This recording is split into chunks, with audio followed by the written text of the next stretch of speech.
Positive energy all the time. We are here again, late night.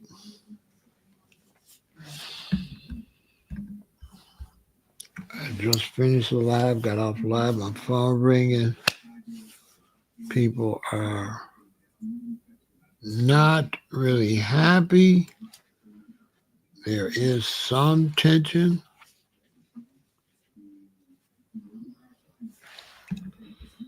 Black people in LA, in Compton, want to know what was this all about. They ain't happy with this.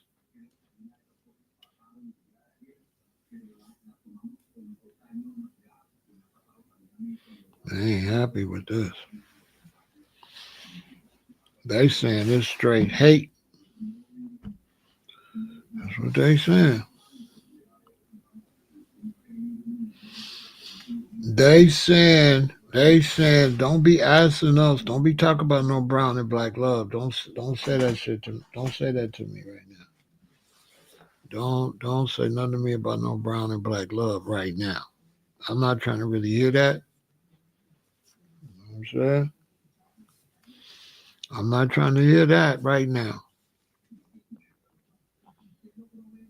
I'm not trying to hear nothing about no brown and black love right now. I ain't trying to hear that. I ain't trying to hear that. Get y'all people in order. What did Kobe do to them for them to do that?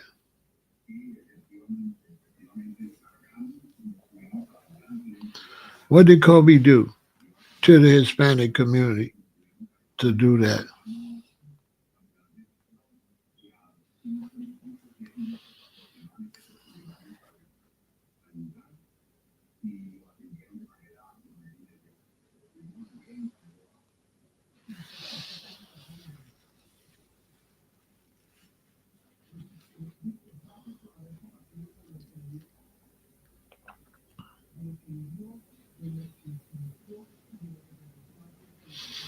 You in LA, a lot of them illegally. You're going to defame LA Lakers pitcher. I think his children are half black, half Hispanic. And you're going to do that? You're going to do that like that? That's all I need to see. It's a wrap. See, them people, man, listen.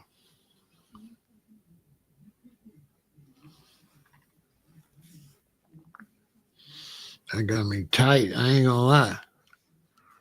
That got me tight. You know what I'm saying? Man, that got me tight right there.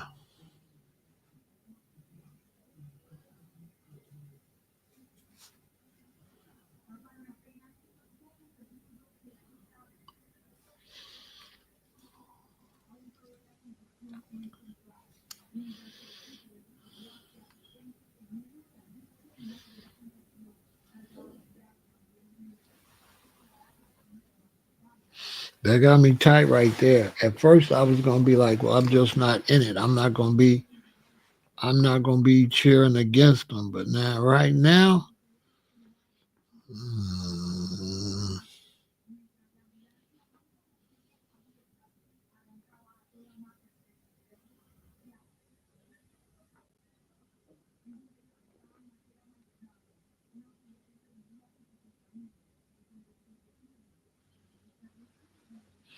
okay. If that's what we doing, all right.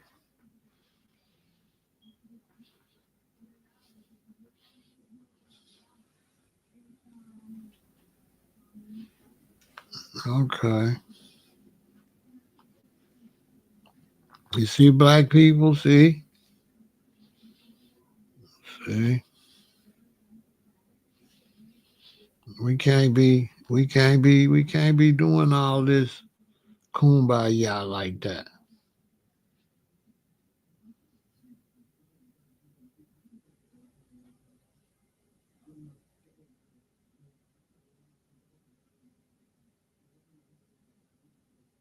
I remember seeing George Lopez do his performance talking about how his family didn't like blacks. They don't like us, man. You know what I'm saying? I'm gonna tell you straight up, they don't. That's obvious. Nobody didn't stop whoever that was from doing that. They just stood there because I know it wasn't just one person out there.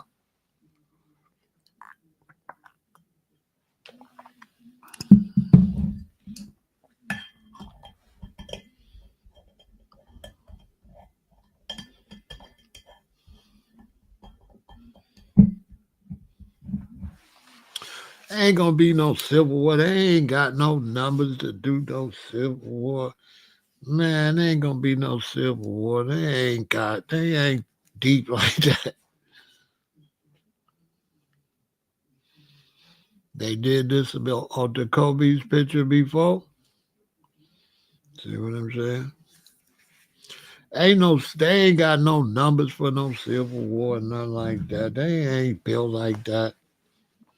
If they was built like that, they'll go back to South and Central America and fix their country. They ain't built like that. They didn't even win their revolutionary wars down there. They had black leaders and generals won their independence in South and Central America. Look it up. They ain't built like that.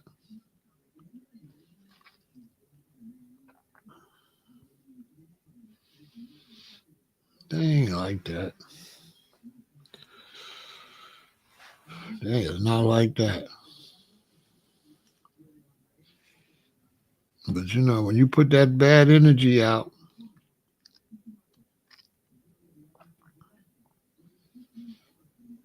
you see, even when the National Guards and stuff see stuff like that, they're gonna be like, "Oh, okay, this is a bad look." They looking real bad. I'm telling you, they looking real bad. They ain't finna have no sympathy nowhere. They pretty much on their own.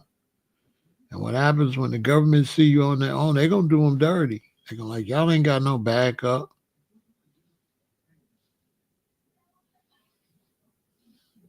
They're gonna deport so many of them. They get ready to come to Chicago. They coming to three more cities. Yeah, they did that down there. Yep.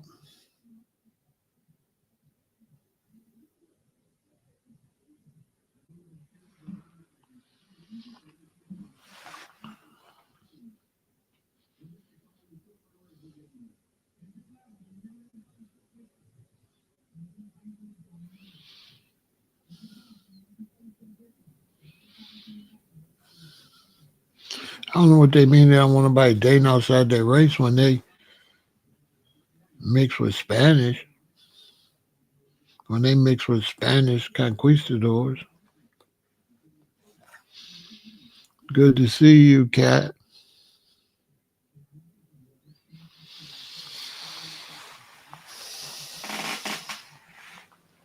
So I don't even get to relax tonight. I got to come back and go again and get some stuff straight. You know what I'm saying? What's going on, brother Elijah Farrakhan? Now, why would they do this to Kobe? What do black people got to do with what's going on with them? You see, this just show you they ain't trying to live together in America with nobody. They still full of hate and been like that for a long time. Remember when these two firebombed them black people in Compton, tried to chase black people out of Compton? Who remember that?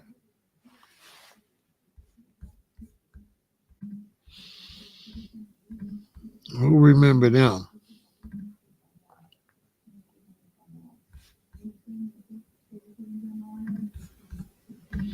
Who remember them?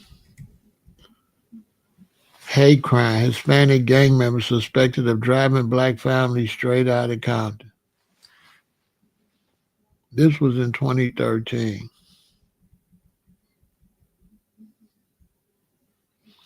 Two Hispanic men have been arrested on suspicion of involvement in a series of hate crimes aimed at driving African American family out of Compton home.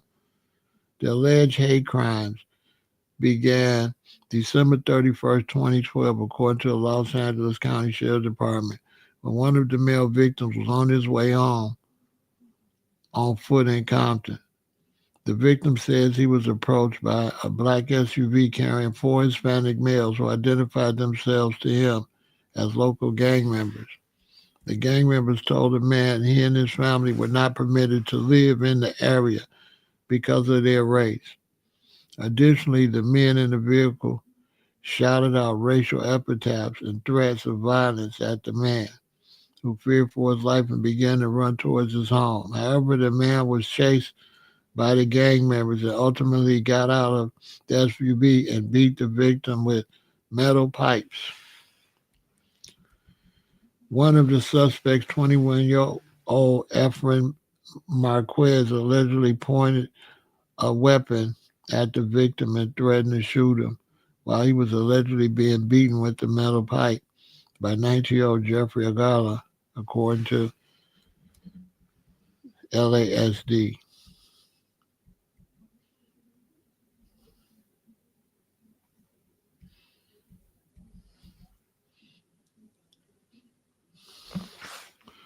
Though the suspect took off in the SUV, Marquez and Agrila returned to the victim's home about a half an hour later, only they were reportedly armed with handguns and joined by an estimated 15 to 20 other gang members. They surrounded the home where the victim lives with other adults and one child. The group of gang members shouted insults and racial epithets at the home, including using the N-word, says the LASD, and told the family they could not live in the neighborhood. Someone threw a beer bottle through the living room window. For the rest of the day, the suspects drove past the home taunting the family.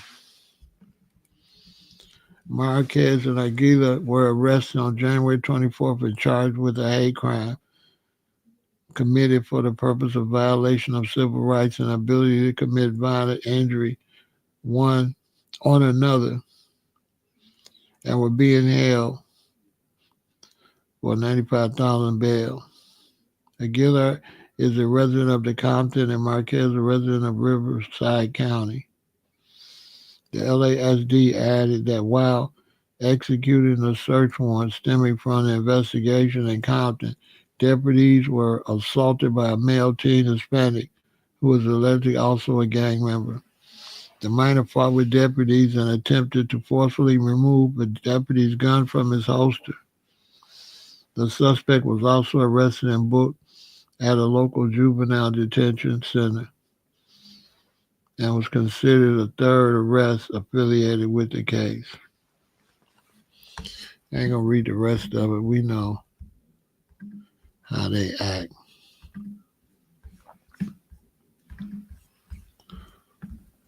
They've been doing that. They've been doing that for years. They've been doing that for years. For years and years and years. It is a constant state of feeling marginalized. The city is very segregated. There are many places in the city where you feel completely unwanted, from East LA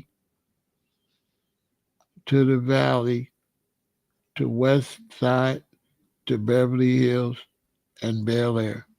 And everybody knows East LA, black Americans wasn't welcome. You're constantly being reminded that you are black and different, with the heavy emphasis on that idea of blackness is equated with being dangerous or a criminal. Being black informs all that I do. Driving, picking a place to live, go to school, getting a job. You feel as though you are an outsider or a minority amongst minorities. Your ethnicity is at the bottom of all ethnicities and Angelinos. So they saying that everybody look on the blacks as the worst, as the bottom. The Hispanics try to use us to step on us, put us at the bottom, be like, well, at least we not down.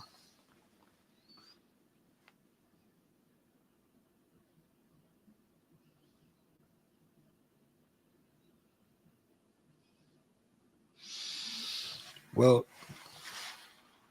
jealousy is a thing that everybody has about black Americans. Black Americans' skin is beautiful and we're very dominant. And all that. You doing all right? More power. I just seen you was in the hospital. What's going on, bro? I just seen you in the hospital. You said your heart was fine. What's going on with you?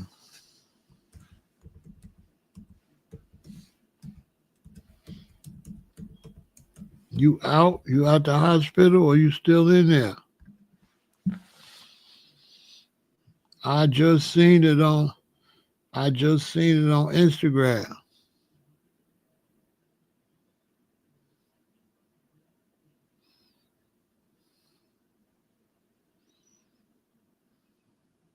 Hold on, y'all. Let me find out what's going on with Mo Power.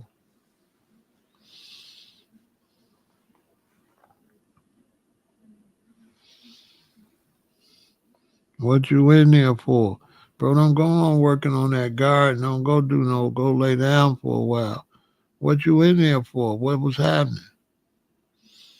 Bro, you gotta take it easy. Don't go try to do no work, no exercise, nothing.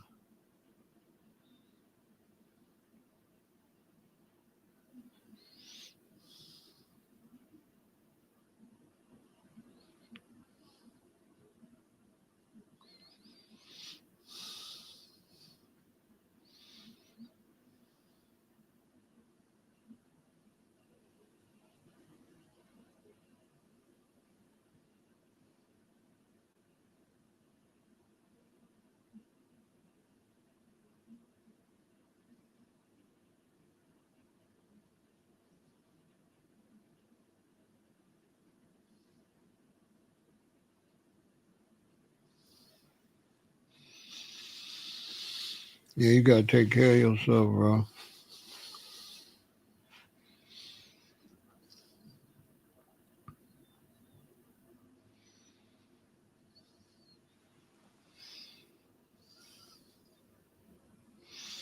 You passed out while visiting your daughter's graduation. They didn't tell you what's going on. Something's going on, bro.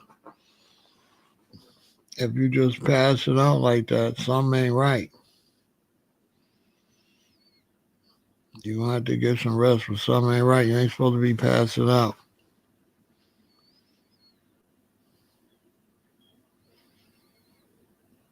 Something ain't right. You dehydrating, or you ain't drinking enough liquids or something. For sure, not enough liquids.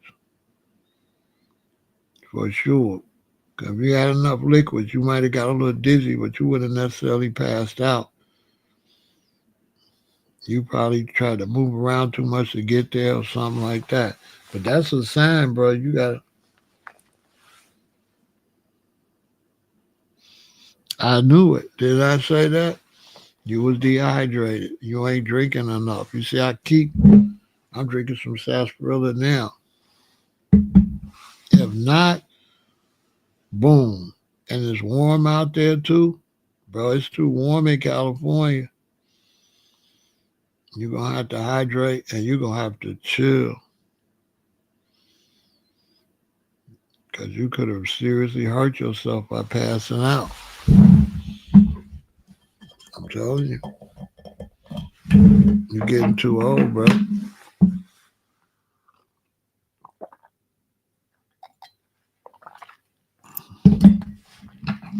You're getting too old.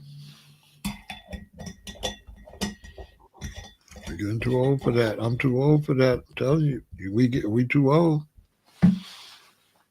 We can't have a shortage on nothing.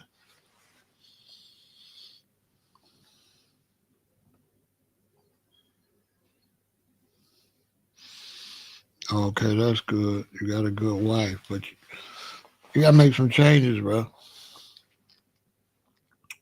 You gotta relax.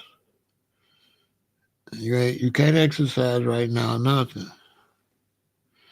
But you definitely gotta drink a lot of fluids. You better get you some teas, get you some maple syrup.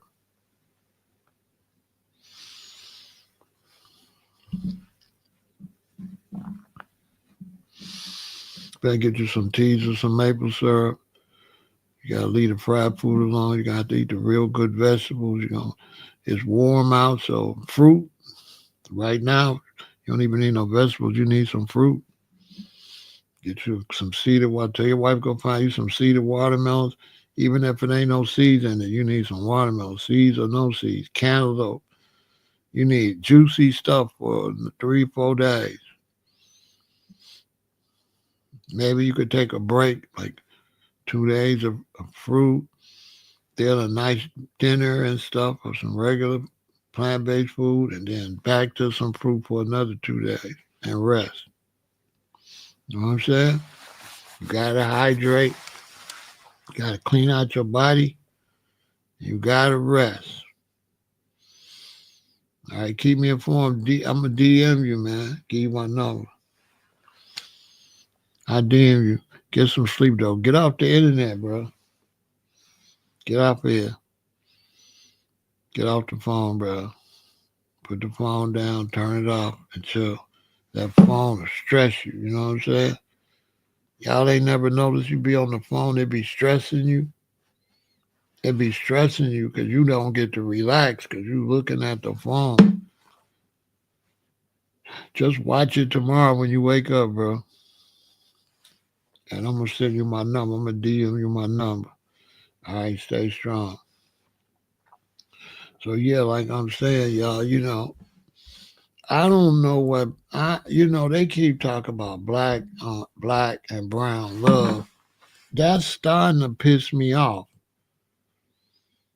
You know what I'm saying? All right, bro, get some rest. I'm gonna send you my number. As soon as I get off of here, you just call me tomorrow. Text me first so I know it's you. They keep talking about black and brown love, but I mean, I ain't ever seen no black and brown love. So, only time I always see black and brown love is when the Hispanics is in trouble. When they in trouble, is black and brown love. That's it. Now that they backs against the wall, now that they trying to deport them, now that they trying to shut the border down and run them out. Yeah, they Caucasians, talking about they brown. And they really Caucasians that just speak Spanish. You know what I'm saying?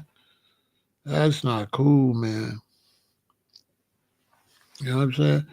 Everybody try to be our friend after. Where was all these people then when I was a baby? When I was a kid, when I was 6, 7, 8, 9, 10, 11, where was all these fake friends? Where was the brown people? Because I don't remember them doing nothing. I don't remember us having no allies. I remember some Jewish people trying to jump in the march when it was federal or something like that.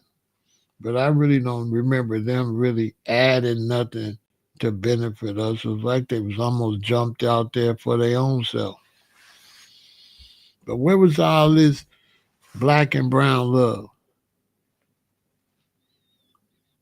Because I don't remember no black and brown love. Not that I remember. I remember we was on our own. You know what I'm saying? I don't remember no brown love.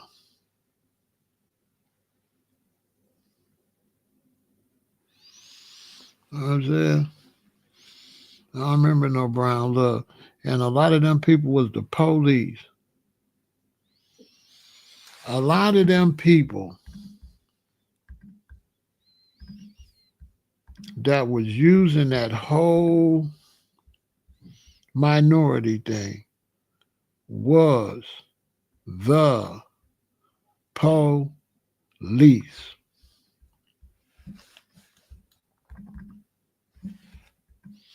They was the police. I'm telling you, a lot of them people that was trying to play that whole game, they was the police.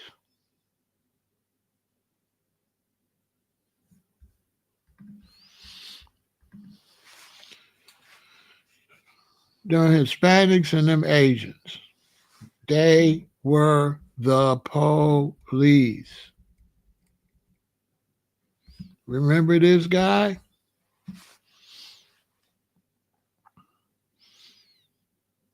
This Asian guy that started hanging around the Black Panthers, helped them get guns, and he was a federal agent. He sold the Panthers guns, and the Panthers got arrested for the guns. But he was an agent, trying to pretend he was some type of Asian militant. That's a fact. Okai. Richard Okai.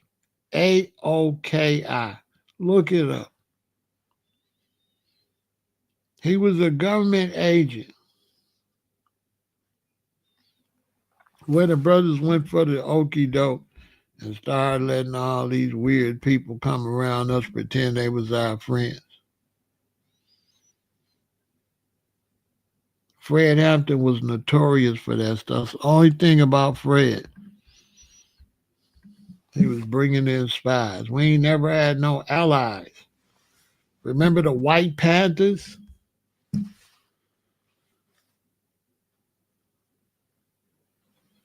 Remember the White Panthers?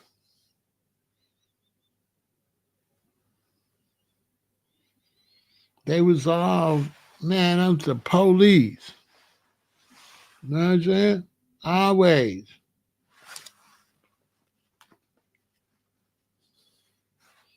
I'm telling you how the facts. You know, they sicked them on us. They sicked them on us. They sicked them on us. When we started doing our little thing, our little comedic thing, it was like some Hebrews, Nation of Islam, some comedic bros, some Rasta, when that whole thing came, and they thought Rasta was going to be something, they sicked them on us. They started trying to get us to mess with Reverend Song Young Moon. They tried to get us to get involved with Bhagawan Rashid Bhagawan, that weirdo. They were sicking them people on us. When I used to walk down the street with my military clothes on and stuff, they used to have these communists, would be these white dudes with these red berets on, and they'd be all over Chicago and LA, and they was with the Communist Party. And when they would see me with my militant clothes on, my army clothes, they would always run over to me. All these people walking down the street, they see me, I look like a militant, they run over to me. Not knowing that I know they the police, and even if they not the police, they pretending they communists with the Russians, but Castro, Castro the one betrayed Ethiopia. Castro was the snakes. Castro wasn't no good. All them people that y'all they be looking up to, them people wasn't no good. Them people was working for Castro was working for the Soviet Union, for the Russians, and then they used Castro to make third world people feel like they were safe. But they wasn't. Castro was a snake. Castro was a snake. He wasn't nothing. He wasn't no good. Same for Gaddafi. You see how they got a lot of brothers like Gaddafi? Gaddafi was a rat. Gaddafi wasn't no friend of black people. Not at all. Everything he was doing was for them people north of Africa. That's what he is. He's an invader. He not no African, and he in Libya with all the gold and oil, all the oil that ain't his. He didn't like black men. He liked black women, but Gaddafi didn't like black men. Went and uprooted the Organization of African Unity. He is a spy. That's why the government got rid of him. Gaddafi was a rat. It's crazy that black men gonna honor somebody in Africa that clearly ain't no African. Is Gaddafi an African or am I tripping? Y'all think he an African? He's a Turk or something. When he came to Africa under good terms? For him to be in Africa like that, he took something.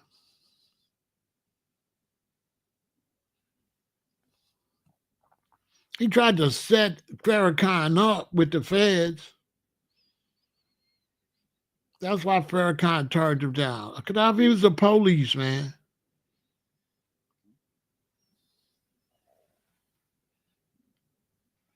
Gaddafi was the police. His Majesty, Emperor I.C.E and the other brother over in West Africa started the OAU, and Gaddafi went and tried to take it over. Gaddafi's a rat, okay? His son's wife scalded an Ethiopian woman, threw hot water on her and scalded her.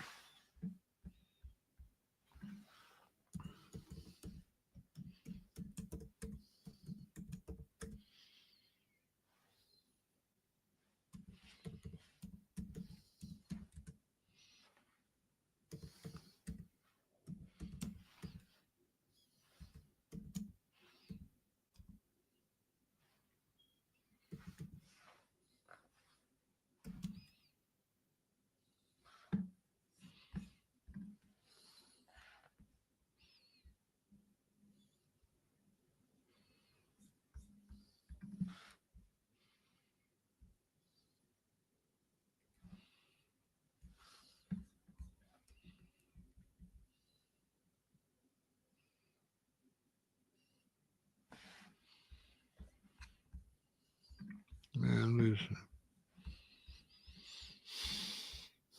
That's why these people that be talking to y'all, these brothers don't be knowing nothing, man. Y'all stop listening to brothers.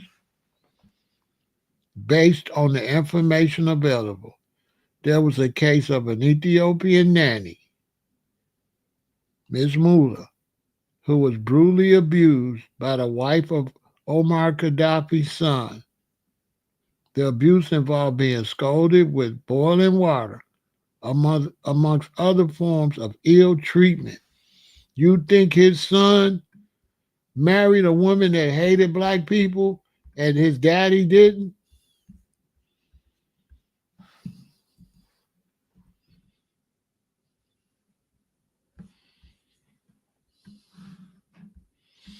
Whatever.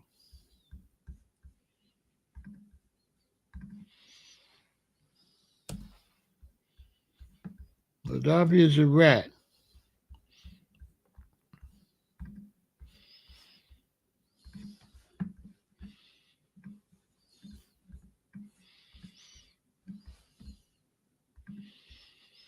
How come all these brothers be teaching don't tell y'all none of this then? Since they so smart. Since they so smart and they such revolutionaries, I bet you ain't never heard this story till I told you.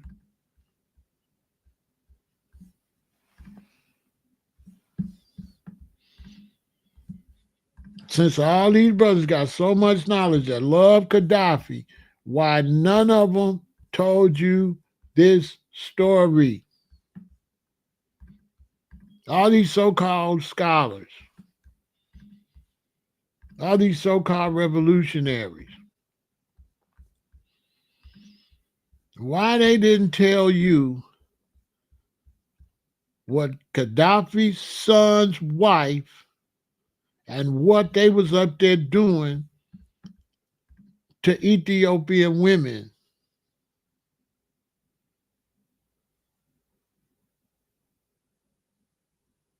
Yeah, he said he was the king of kings, hating on his majesty. This the woman right here. Gaddafi's son's wife did this to her.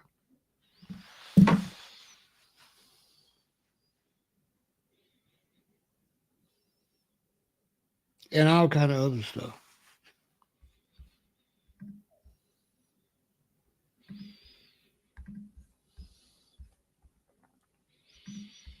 They run, and then they run the same game all the time. I'll talk about that some other day. But this guy right here, we always go for the okie duck with these people. The White Panthers, and the only people end up unalive is the black ones.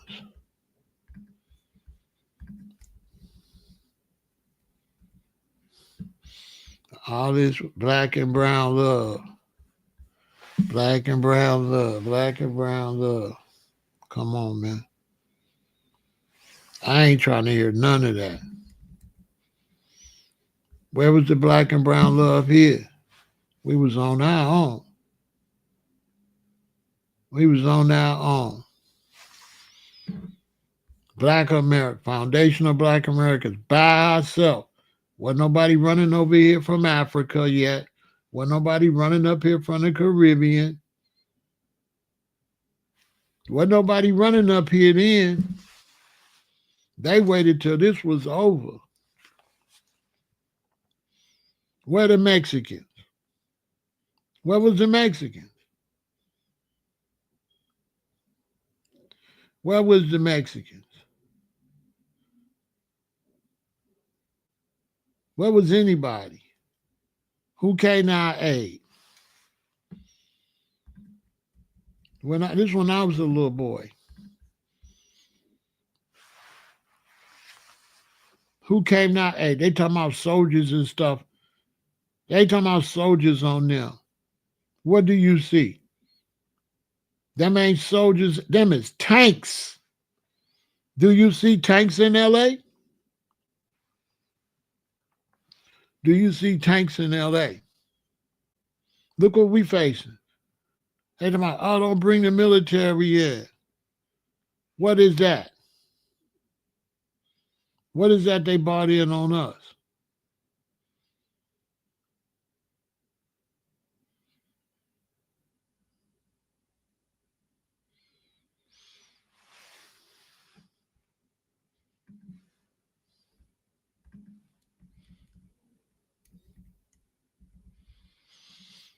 Ah, wait. Where was our help at? Show me somebody helping us.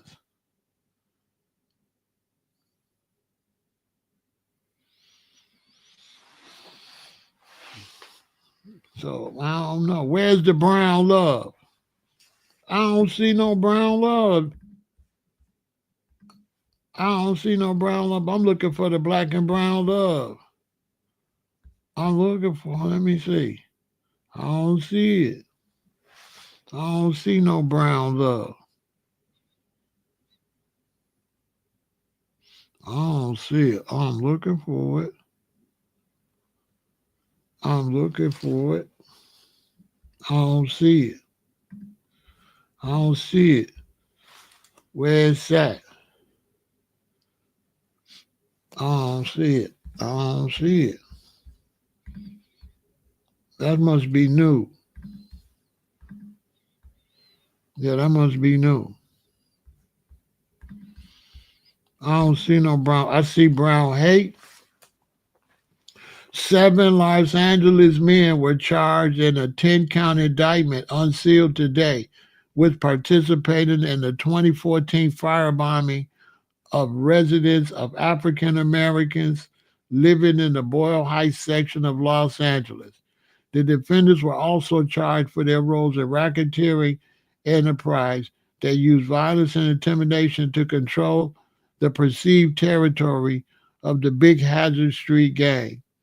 On June 22nd, 2016, the federal grand jury returned an indictment under seal charging the defendants, all of whom are members of Associated Big Hazard and Hazard Grande Street Gang, with a variety of violations stemming from racketeering enterprise and related to alleged firebombing that occurred on May 12, 2014, which was intended to drive African Americans from the Ramona Gardens housing development. The RGHD is a federally and city funded housing development that is occupied primarily by Hispanic residents and located in Boyle Heights. Carlos Hernandez, aka Creepy, and Ryder 31 Jose Succedo, aka Lil Mo 22, Francisco Farias, aka Bones 25, Jose Garebe, aka Malo 23, Edwin Felix, aka Boogie 23, Jonathan Portillo, aka Pellin 21, and Joe Matthew Manares, aka Gallo 21, were charged with conspiracy to violate civil rights, conspiracies to use fire and carry explosive to commit another federal felony, attempted arson and federal property, using fire and carrying explosive to commit another federal felony, aiding and abetting violent crime in aid of racketeering, and interferes with housing rights. Hernandez and Farias were also charged with possessing, using, and carrying firearms during a crime of violence. And Felix was also charged with making a false statement to the FBI.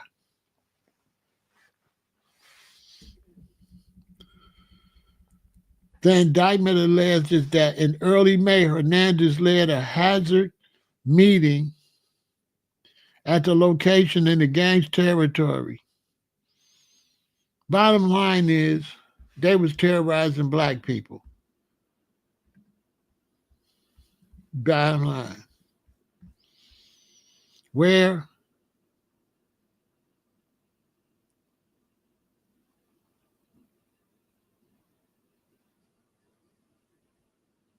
right?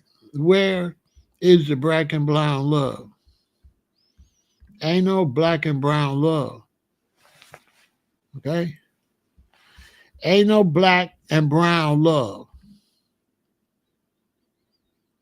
Latino gang members admit to firebombing black families in Boyle Heights housing development.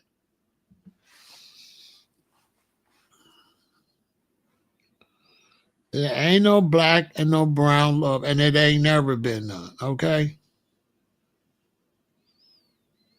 It ain't never been none. It ain't never been none.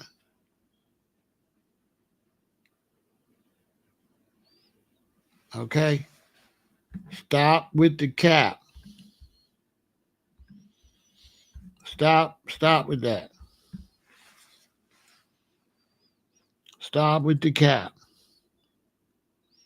Ain't no love between us.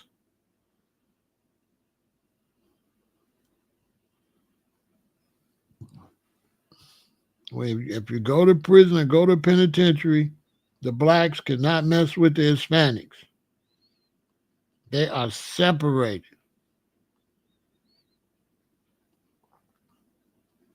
The whites are separated, the blacks are separated, and the Hispanic. There is no black and brown, nothing. That's all false. Fake. It's people that use us when they things go bad for them, and then when they get out they mess, they disavow us again. And we're not doing that no more. We finished with everybody. We are finished. You on your own. How many times we gonna let people use us when they get in trouble? How many times we gonna let Asians and Hispanics use us when they get in trouble? Now they a minority. We're not doing that. Yeah, they racist. I had confrontations. Yeah, I had confrontations in LA. Yeah, yeah. I had to do people dirt. I had to do a couple of Hispanics. I had to do a couple of Hispanics dirty, playing with me, but I wasn't from LA. I'm from the rack. So we had different. It had different. I had them playing with me, but I wasn't from out there. I was a revolutionary. I wasn't just black. I was like the wrong one. I can't go into the details because YouTube will be tripping. But yeah, yeah, I wasn't even waiting for no problems. As soon as it looked like some problems, it was up. I was aggressive.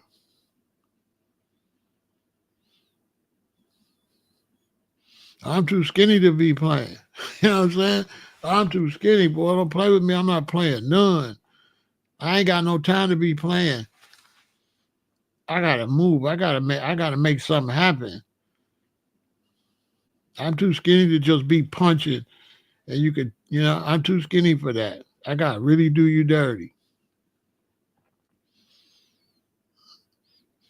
It was so bad I can't tell you. But it wasn't no whole lot of playing with me like that, man. I didn't play with them cholos like that. None. I didn't have many problems. Really, I didn't have no problems because things got handled before it was a problem. But they wasn't no friends. They ain't never been no friends like that. I lived in a Mexican neighborhood, but they was older people. They was kind of cool. They was nice. I ain't saying they all messed up, but I'm saying I moved around like they could be if they wanted to. You know what I'm saying? I didn't move around. I wasn't smiling around and stuff like that. So I probably missed a lot of drama because I looked like I was with it.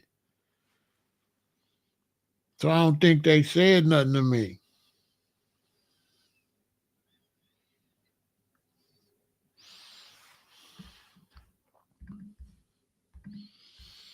I'm gonna tell you straight up. When I got out there was a brother lived next to Kojo. They had cut him from here all the way down to his ankles. One slice. He was in the bed up at some park out in Compton. I never went over there.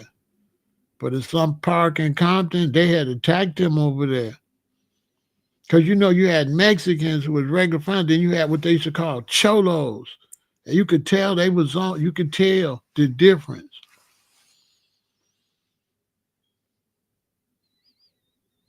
I used to be selling incense on 7th and Broadway, downtown LA.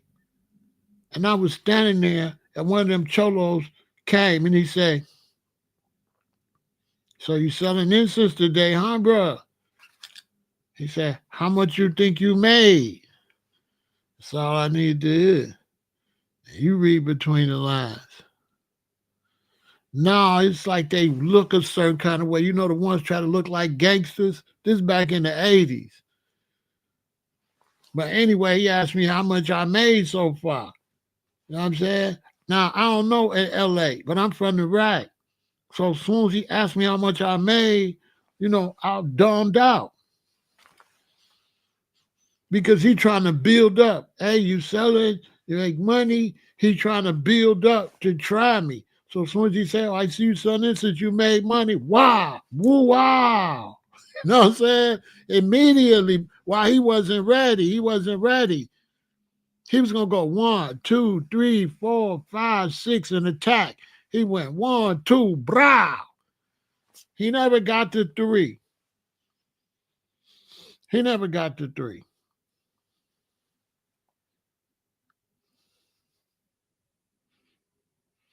I don't know what they didn't got. That's dumb. I'm from the rack. We don't care how many y'all is. The more the merrier.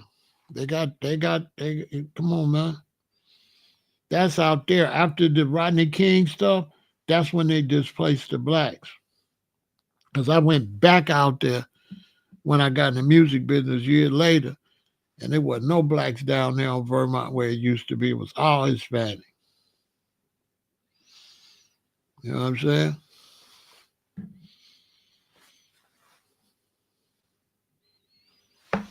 Yeah, there ain't no nothing like that, man.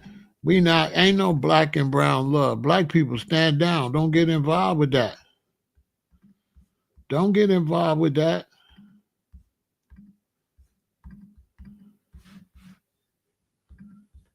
Don't get involved with that. They on their own, man.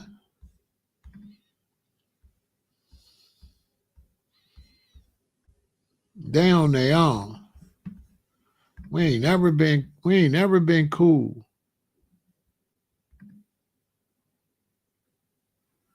We ain't never been cool like that. Not like that. Look, same thing.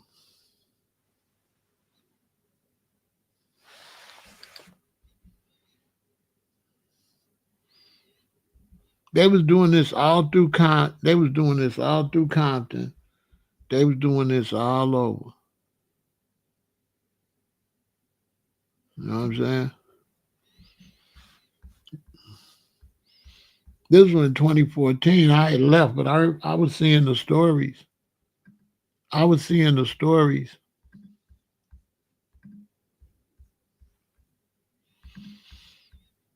So I seen all these people talking about brown and black love and oh, what's up with the brown and black love and all that. And I'm like, man, what is that? What is that? I ain't never heard of no brown and black love. We ain't never met. You know what I'm saying? That whole brown and black love and all that, black people made that up. Nobody else didn't make that up.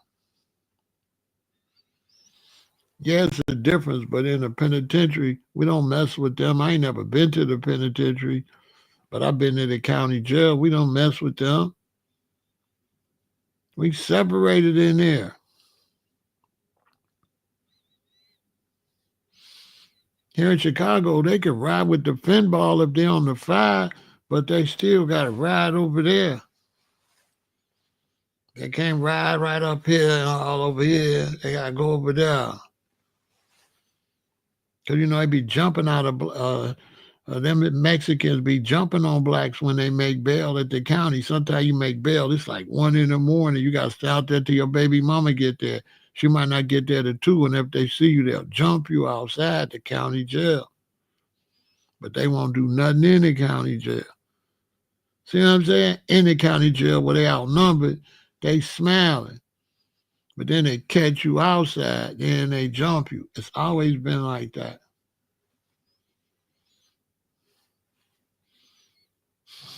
Facts. There ain't never been no black and no brown love. I just want young people to know the history.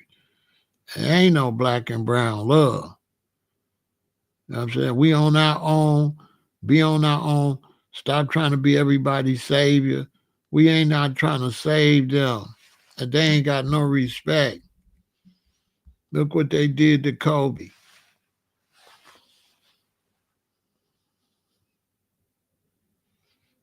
Keep it a billion. Look what they did to Kobe out there in L.A. That's all you need to see. Now, what we got to do with them being deported and all that? Nothing. But look, this the hate. They see the hate coming out. What this got to do with anything? What this got to do with being deported and all that? What Kobe did to them? Married one of their women and had some children, made her rich.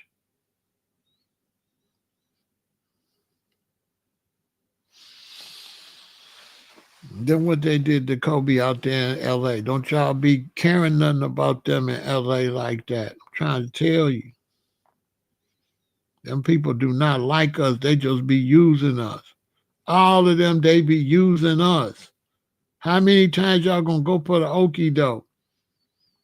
It's always minorities when they in trouble. The Asians start talking minority when something go bad.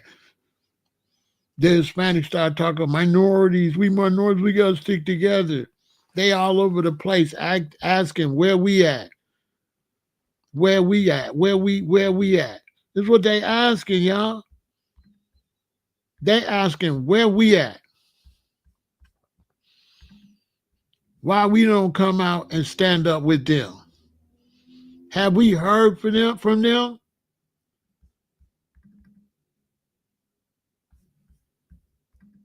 What's their position on reparations? None. They said we shouldn't get nothing. I had Hispanics coming in and said we shouldn't get nothing. They was trolling us for reparations. Now the military on their neck gonna try to throw a bunch of them out the country. Now look, this look phony. Look, y'all please come, okay? Y'all please come, please. He on a shirt, Obama voter. Now this might be old.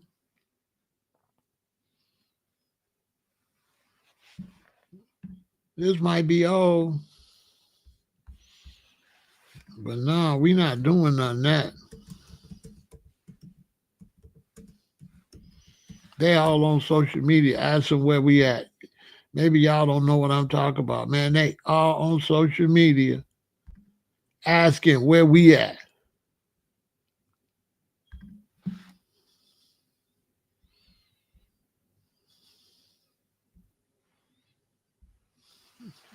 Crazy. Trying to throw us in that mess.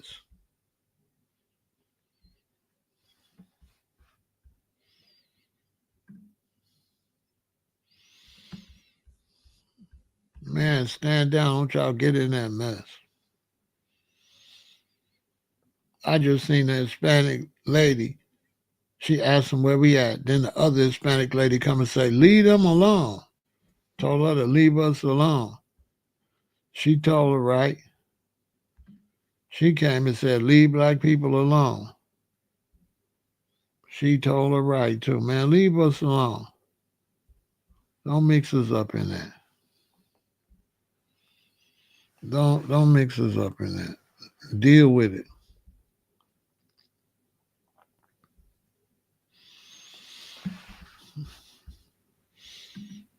Don't mix us up in that. Don't y'all go out there. Somebody told me the gang was out there. I was like, he cloud chasing, whatever. My people, don't get involved with that. Stand down. Sit at home. Go do something else. Because they coming to Chicago. Man, listen. The feds, ICE, the federal government, everybody, they coming to about 3, 4 more cities. Like right now. They coming to Chicago. It was just announced earlier today, which would have been yesterday. Yeah, they coming. They coming to Chicago. And man, I don't care what they do.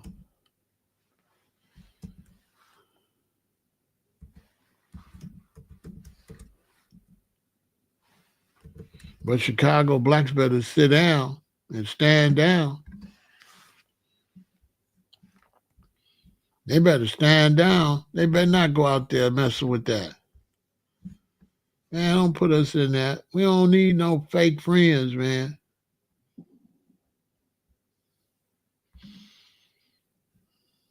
We don't need no, man, we don't need no fake friends.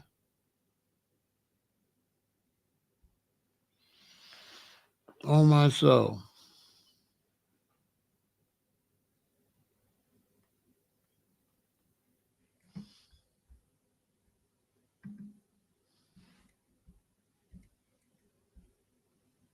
Look, They say a cow plows through Chicago protesters, thousands rally in solidarity.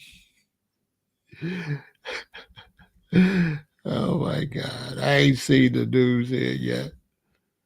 I ain't seen the news. Y'all heard about that? Somebody drove through the crowd in Chicago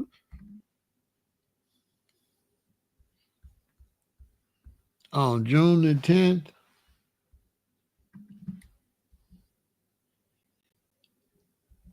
Look, car plows through Chicago protesters, thousands rally in solidarity. Somebody drove their car through there. The driver plowed into a crowd of protesters Tuesday in the loop, striking at least one pedestrian as thousands marched through downtown Chicago. The driver was stuck between police vehicles on State Street. Officers wanted to guide her away from the crowd and asked her to turn right on the Monroe, but she ignored their orders and turned left, speeding into the crowd. So she tried to get away from the police, I think.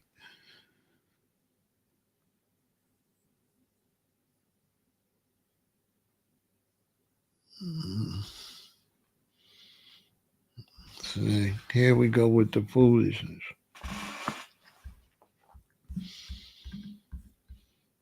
I ain't even know they was here today. I ain't paying them no attention.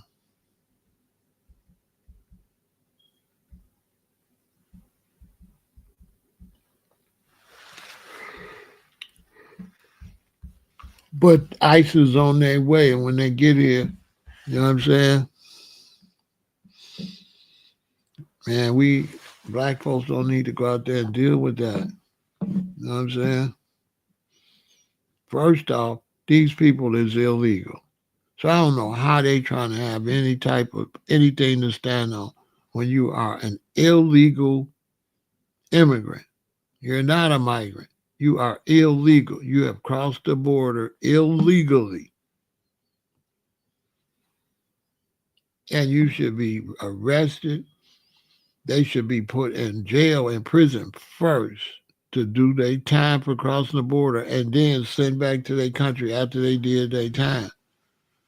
You can't just cross people's border and then come up here doing all that protesting, but you ran from where you at. You ain't did no protesting and try to change nothing down there. You know, that's phony, man. You're going to run up here like some cowards, and now you want to protest up here. Because you know down there, if you protest, you know what they're going to do to you. So you want to come play with America, say, oh, we could protest, do all this stuff in America. They saw. You know what I'm saying? Instead of standing in your country and fight to make changes in your own country. Now you're gonna come up here with black Americans fought to make changes, and now you're gonna be a Johnny come lately. Everybody ran over here after we put our lives on the line. Then now everybody ran over here to get the benefits. But where was you at? Where was you at when he wasn't here? And I'm born 1958. I know what I'm talking about. I didn't see nobody but us on the front line. That's all I seen on the front line.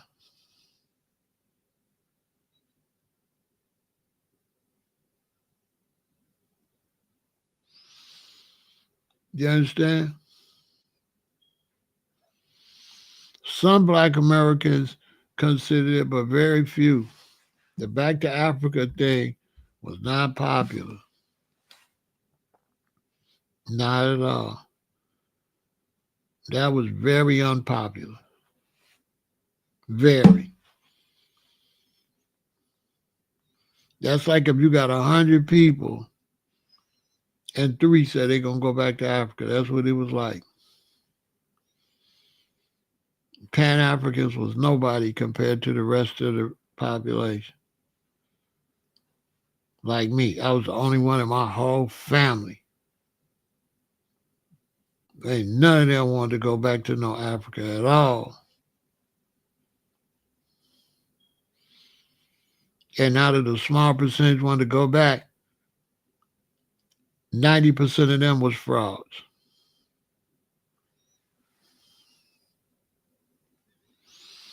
Most of us ain't from no America.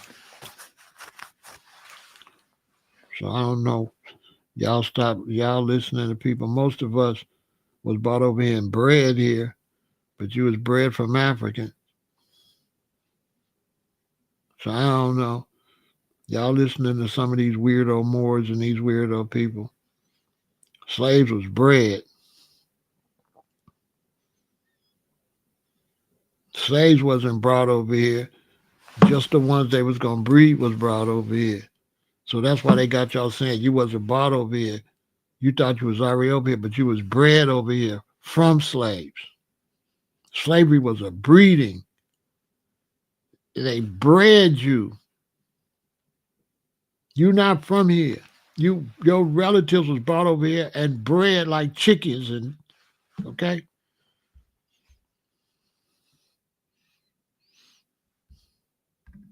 So them people telling y'all we been over here, they don't know nothing. Tell one of them to put up $5,000. More whoever. Tell them to put up the 5 racks. Tell them Pharaoh debate them for 5,000. Winner take all.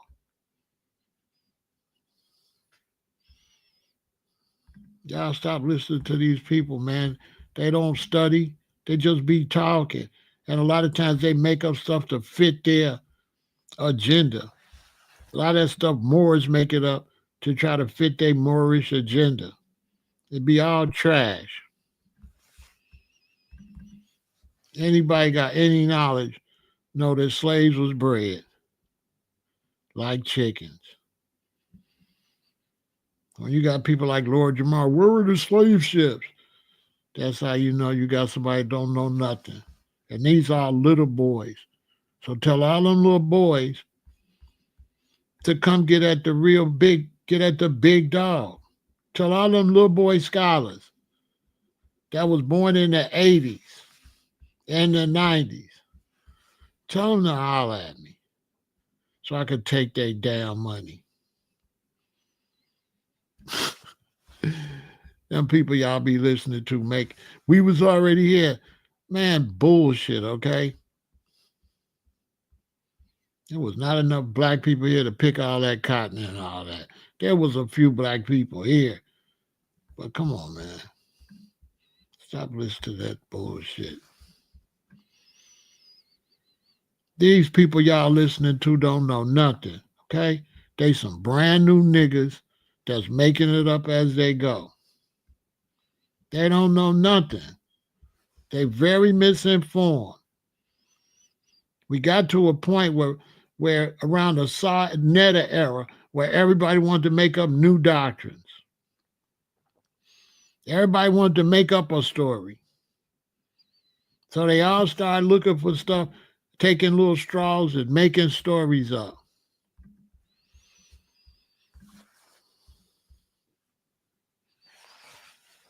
Now ain't just him, it's a whole bunch of them. Calloway don't know what he talk about. He's a half breed. Guarantee you he's white. The breeding of the American slave. You could not have that many slaves unless you bred them. If you go to Africa and get 2,000 chickens, are you going to go back and get another 2,000? Or are you going to breed them? I'm asking all y'all. If you go all the way to Africa and get 2,000 chickens,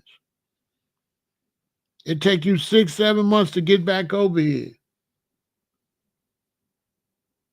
Sometimes ships don't make it. You got to go get another ship.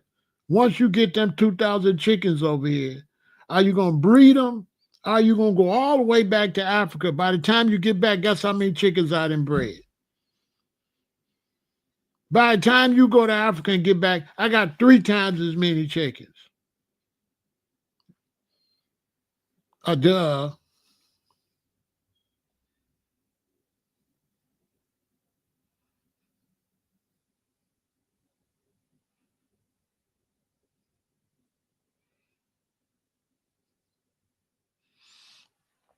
Man, listen, you don't know what the hell you talking about.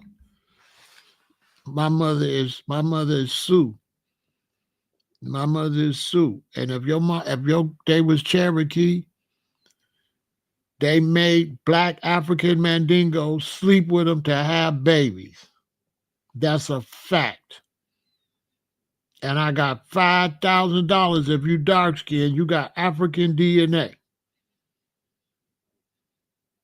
They was making them Mandingos sleep with any woman they could catch her. And the white man was sleeping with squaws, was grabbing Native American women and sleeping with them because they had been conquered.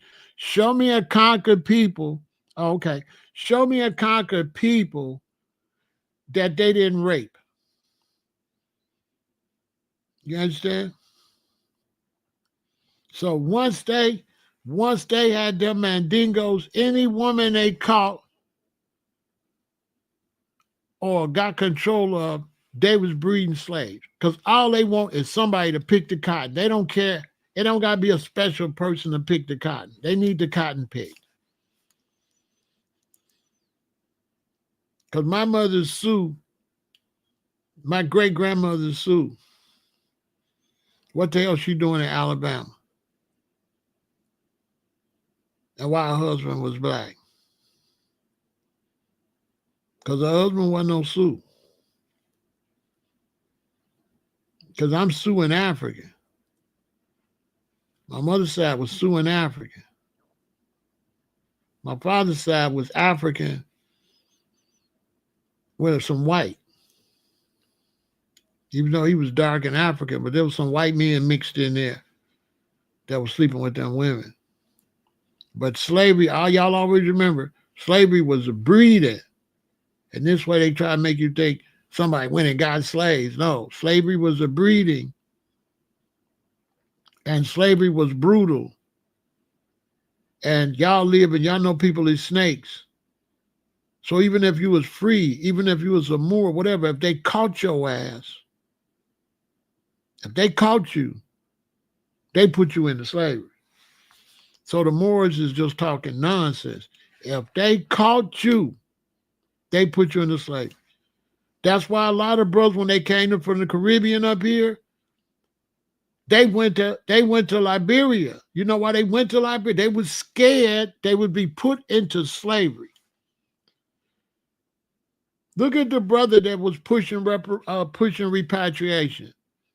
When he came up here, he was a repatriationist like Marcus Garvey. It's three of them. It's four of them. One of them brothers, when he came up here, he went to Liberia because he said he was scared they would put him into slavery. They was putting freemen into slavery. People think that they was playing fair. They wasn't playing fair. As a matter of fact, blacks that had their free papers, they was capturing them, burning up your free papers, and selling your ass. Some black people had got their freedom 3 times. Got their free papers 3 times. It was brutal. I can't believe that people that's dealing with this system today think that it was legitimate back then. It was anything to get babies to pick that cotton. And they putting you out there to pick that cotton at 3, 4 years old. 3, 4 years old, soon as you can move around, you finna go in the field. You going in the field.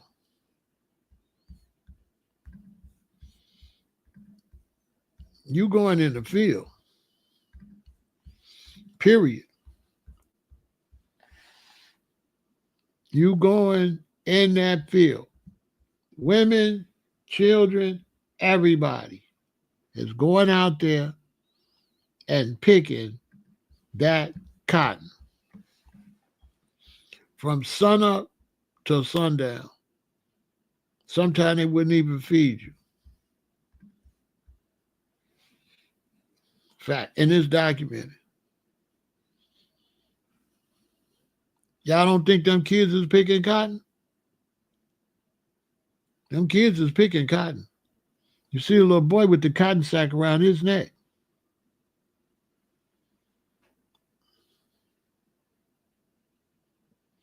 You see they different complexions?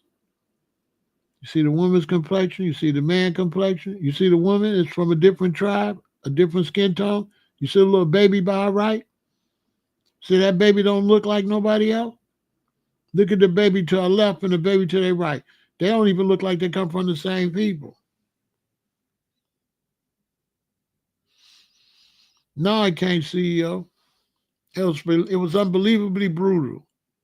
If they caught you, used to have white men that if they wanted to make a quick dollar, they'd be up north. They catch a freeman coming out of a saloon, knock him in his head, put him, take him on a canoe or a boat, take him up the river. And so that's why I say they sent you up the river, up the river. Y'all see what I'm saying? When you used to go to jail, well, up the river. Well, up the river was how they was kidnapping blacks that was free. They was kidnapping Native Americans. They was kidnapping Asians. They was taking Asian women and having them black men sleep with them. You ever notice how so many black women got Asian features? Where you think they got it from? Anybody that could have a baby, they was making them have it. And they felt like if a black man got you pregnant, you could handle it. That being a half breed, they felt like you could do the work because you could take the son because your father is some mandingo. And they took these mandingos from farm to farm to farm. All they used to do was have sex as many times as possible and impregnate. That's all I used to do. All they do is impregnate. They used to have your baby in a barn like an animal. That's why the old black women used to call each other what? Oh, heifer. Because that's what the slave master called you, a heifer. A heifer is a cow. And when you got sick, you didn't see a doctor. They had a veterinarian take care of the slaves. Whoever was taking care of the pigs, whatever animal doctor was taking care of the pigs and the horse and stuff, that's the same person who took care of the black people, the ones that took care of the animals. That's a fact.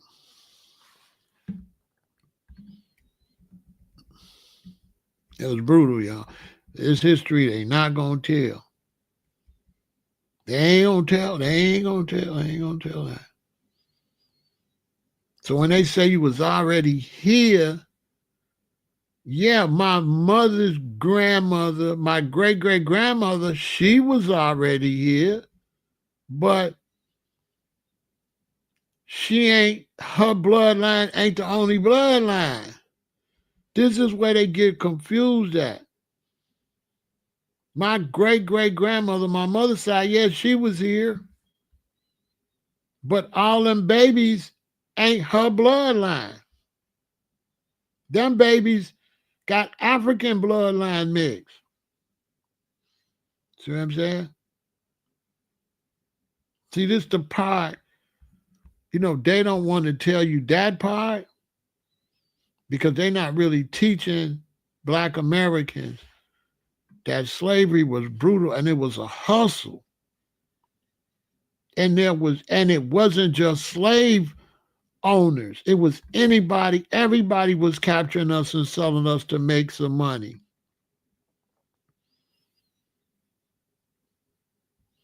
That's the part they don't ever tell.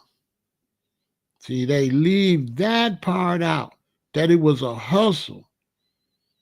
And any white man could make money if he captured them a slave. You think they was going to pass that money up? Nobody cared what they would do to a black man. They could do anything to you if you was black.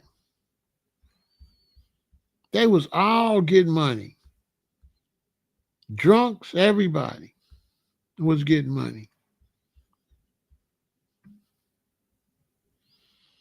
That's an absolute fact. Everybody was getting money. Yep. Everybody. Everybody could get money. Man, they try to make you think it was only like a certain, you know, they try to make you think it's like a certain group was getting money. Mm-mm. Everybody was, if you was white, you could make money from slavery. Yeah. Yep, you can make money. All you gotta do is be white. And if you white, you could do whatever to a black person because black people had no rights. None. This my great grandmother right here. I used to stay down there with her when I go to Alabama. She lived 117 years. I was going to Alabama in the 60s, 70s, 80s. She didn't pass away until the 90s. I used to be at her crib. She's Sioux. But Uncle John, the man that was with her, was a black African. For sure. He was black. She's more red. That's why I got the red. That's why I'm a little red. But her man was not no Sioux. This what they, you know what I'm saying? How was this Sioux living amongst all black people?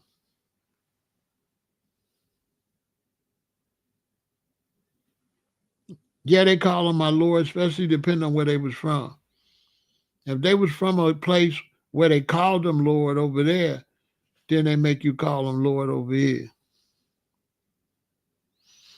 You understand? So her man, you know what I'm saying? She was forced into it. Because Native Americans didn't have no say so. They took the Native Americans into slavery, except the five nations that was like considered white. And those five nations took helped capture the other Native Americans and Africans. So when they went across the country, they brought their slaves with them. All on the Trail of Tears, slaves was with them. They had slaves as property. Native Americans had slaves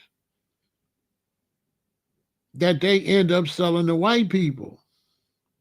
And Native Americans from this tribe had slaves from the other tribe. Because you got to understand, they ain't the same people. The same story in America is the same story in Africa. The Africans did not sell their own people because they was not Africans. So if you was one tribe and you sold this tribe, that was not considered selling your own people. You're selling people from another tribe that you've been going to war with. So they've been misteaching that too. Say the Africans sold their own people. They wasn't Africans.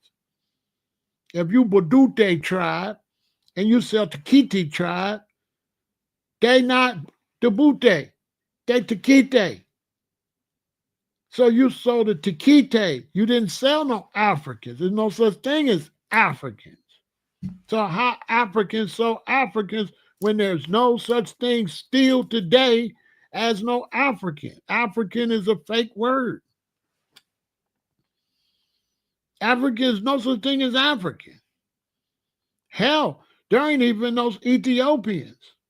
They Tigrayan, Aroma, Amara. They ain't Ethiopians.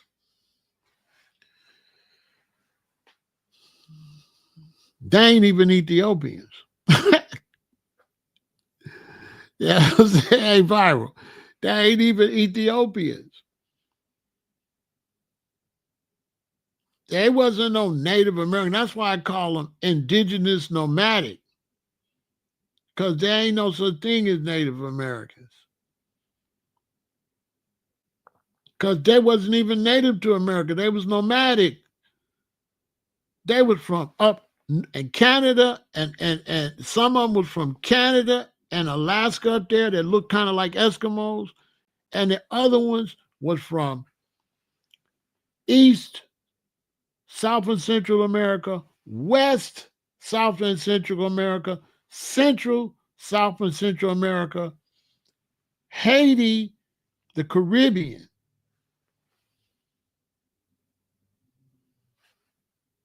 That's where they was from.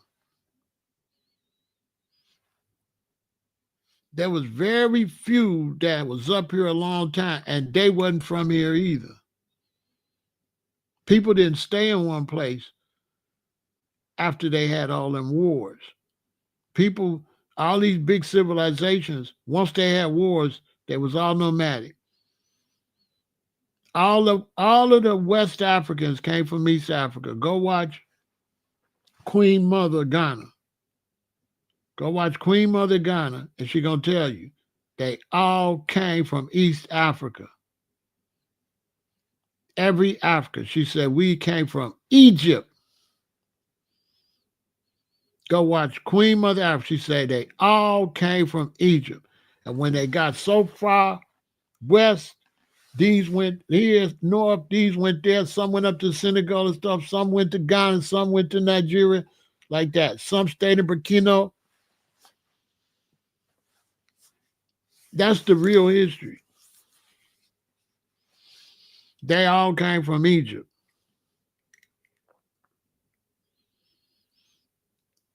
They don't be teaching nothing.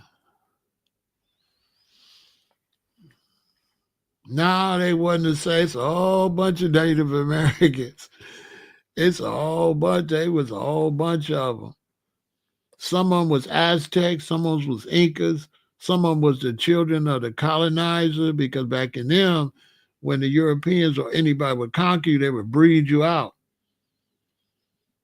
So when the Greeks and the Romans conquered East Africa up there, they breeded them out. That's how you get Ptolemy to be a pharaoh. They breed you out. And that's what the whole thing was with Hannibal, because they had snatched some people and took them back to Europe. So Hannibal went to try to free these people.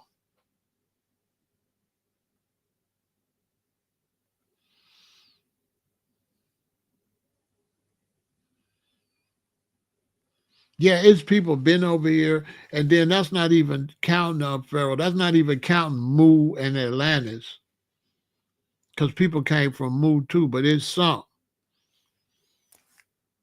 Mu sunk, but Mu had a volcano. So when Mu sunk, the volcano kept going over so many thousand years till eventually made an island. Then it kept going and made one, two, and that's Hawaii.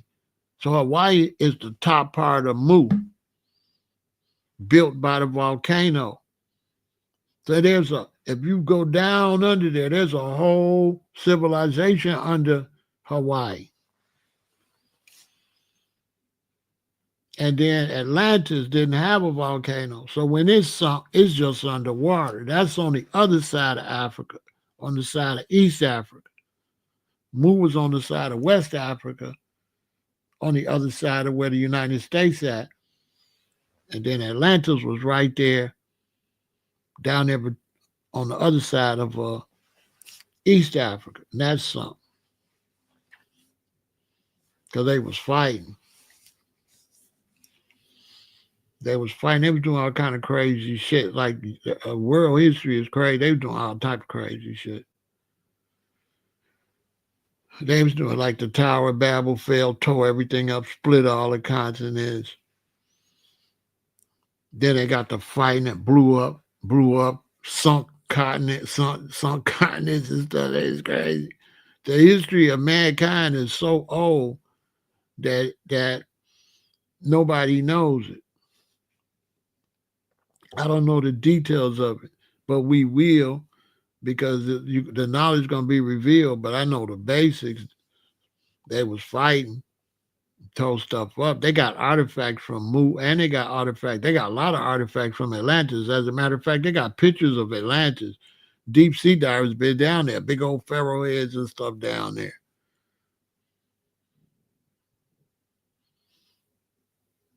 They said that magical energy they had, that's why people kept disappearing. They said that's why people kept disappearing in the Bermuda Triangle. They said that's why people kept disappearing in the Bermuda Triangle.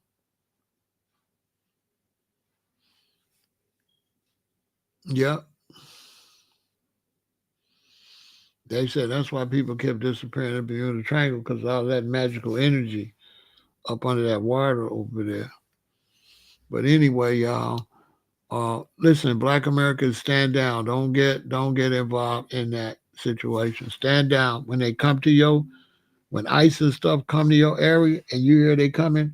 Go to the store and everything before they get there. And when they get there, go in the house. Go in the house and lock down so you won't end up kidnapped, sent to Guantanamo Bay or whatever, and they ain't gonna be able to prove who you was. Cause they come in Chicago soon. I'm gonna do my shopping. I'm gonna be in watching the TV. You know what I'm saying? Cause they ain't finna stop coming.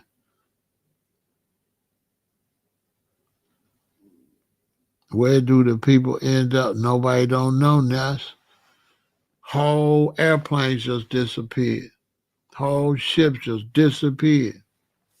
Don't nobody know. I did I I did I did a paper on that in high school. See, I've been different. I did a paper on the Bermuda Triangle. What's the other one I did?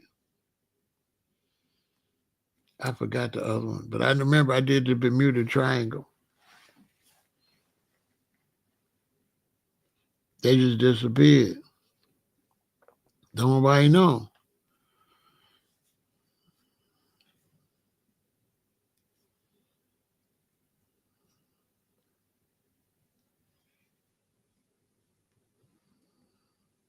They had like crazy technology, more advanced than this technology. The technology they had in theirs was more advanced than this technology.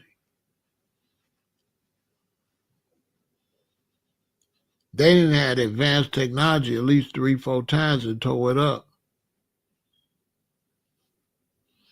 That's why when they give you too much facts, you know they don't know what they talk about. If I try to give you all the details, you know I don't know what I'm talking about because don't nobody know. I know the details I know, but I can't tell you the whole story. Don't nobody know. They be lying, y'all. Don't nobody know the story. We know some pieces, but don't nobody know. Anybody say they know, they lying. Don't nobody know. This place is old as shit. Listen, I give you a perfect example. Look at the Bible. When you open Genesis, Moses wrote that. But Moses wasn't here. Just think about that. Moses say in the beginning, but he wasn't here. Moses don't know nothing about no Adam and Eve or none of that. He wasn't here. So Moses is telling you all stories. He can't even tell you when it was. So the Europeans came and said it was like 3,000 years or something. And then Leakey found some bones 1,000,000 years and they say, oh, we wrong. Next, somebody will find some bones that's 10,000,000 years and they be like, oh, we wrong again. Duh, don't nobody know, bro. How we supposed to know in the beginning? You understand? So Moses telling old stories. Now, how far them stories pass back? So Moses that's why Genesis and Exodus that's why Moses is so valuable, especially in Genesis.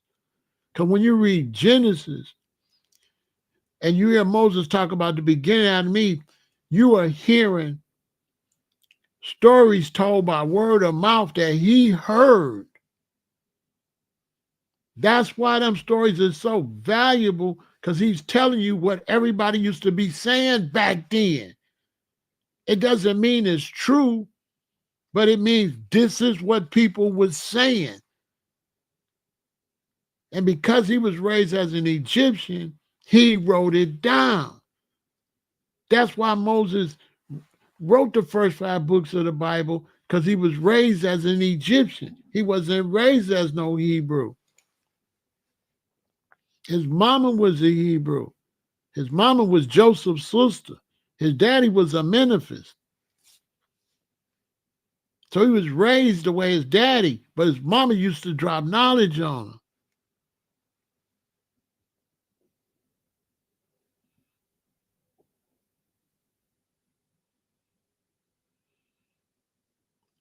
How could the God not have a heaven? Because heaven ain't heaven. Heaven is the sky, bro. They told you heaven is a heaven. The heavens is the sky. When you look up at the clouds and shit, that's the heavens.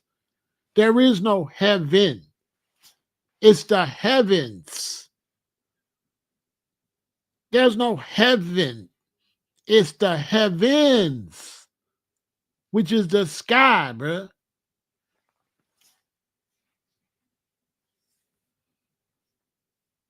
CEO, the heavens. There's no heaven. That's people made that up.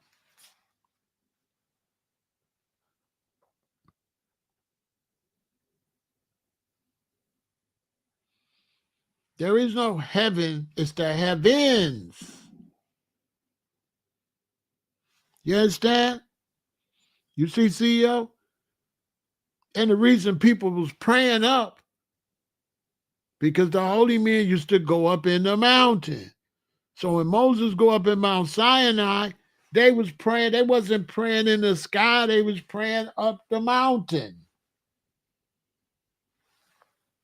That's why they was praying up.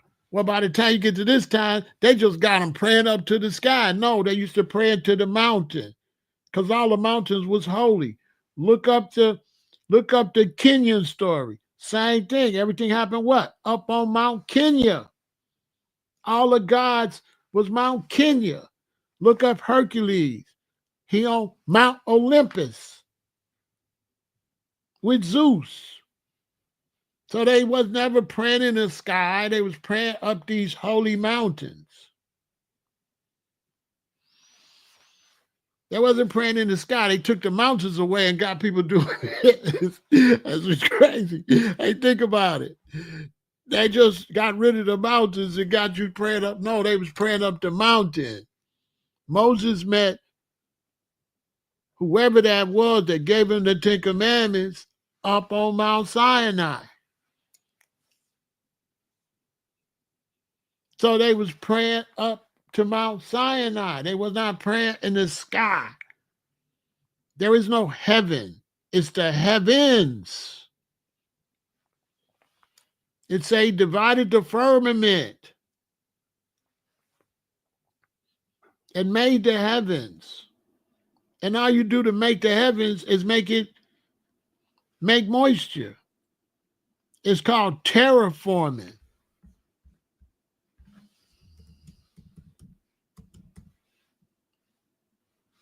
It's called terraforming, where you take a dead planet and you make an atmosphere. You ain't gonna get this knowledge nowhere, okay? It's called terraforming. Okay? You hear Elon Musk say he want to go to Mars? He planning to go to Mars and do what? Terraform. Terraforming. Also known as terraformation or earth shaping, is a hypothetical process of modifying a planet's atmosphere, temperature, and surface topography or ecology to make it habitational or habitable for humans. In essence, it's the deliberate attempt to transform a planet into a place similar to Earth. It's called terraforming. When you read Genesis, that's what you're reading, terraforming. When you read Genesis, that's terraforming.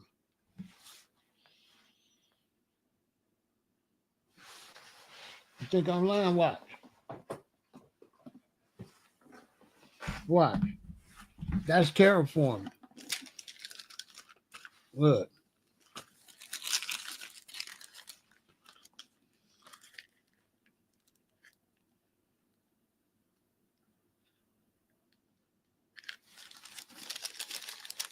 That's terraforming. Look. And God said, let there be a firmament. And in the midst of the waters, I gotta get another, my page tore up. I can't see what it says. And in the midst of the waters, okay, and say, and let there be a firmament.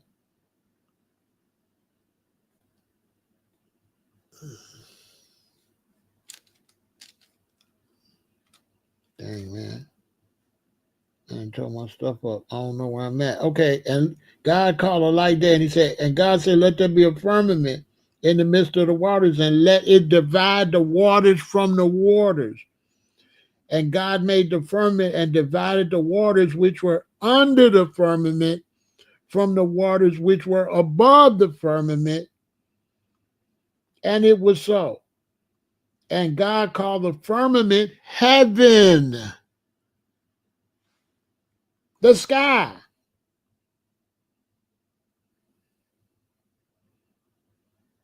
And God said, let the waters under the heaven be gathered together unto one place, and let the dry land appear.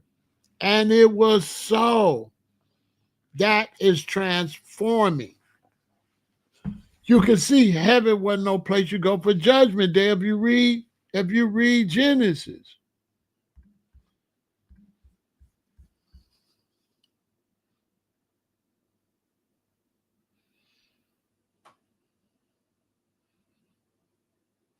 No, the real Kemet is in Kemet, bro. Who's teaching y'all? Who's teaching y'all? Who's telling you that? What monument in America lines up with the stars?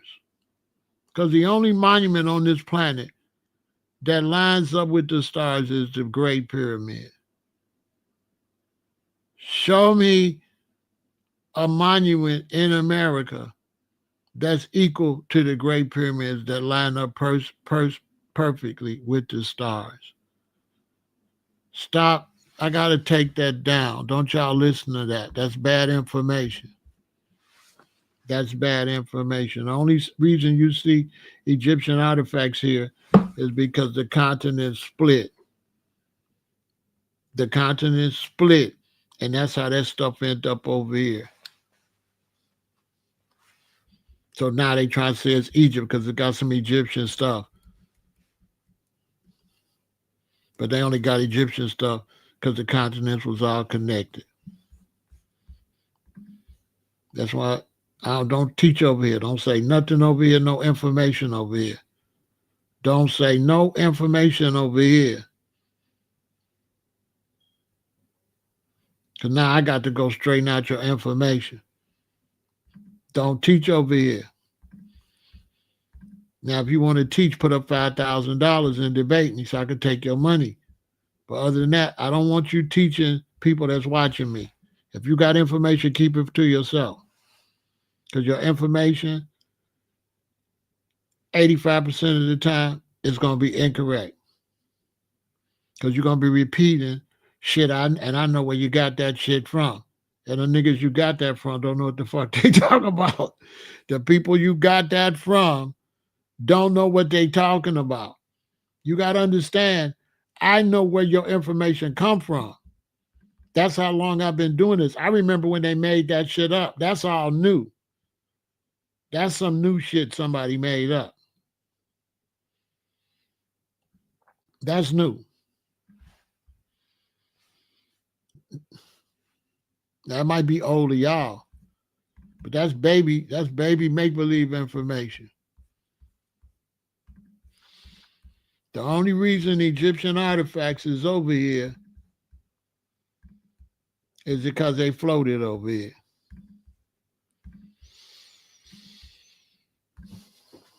That's the only reason they over here. Because all this was connected.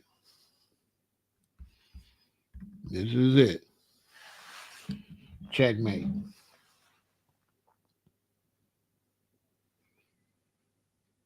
So when the Pangaea split up, everything floated to its destination. But that don't mean what you see over there was made over there.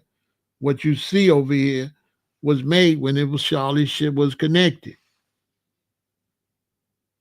So all that Egyptian shit they talking, that shit was made when all this was connected. That was not made when America floated over here.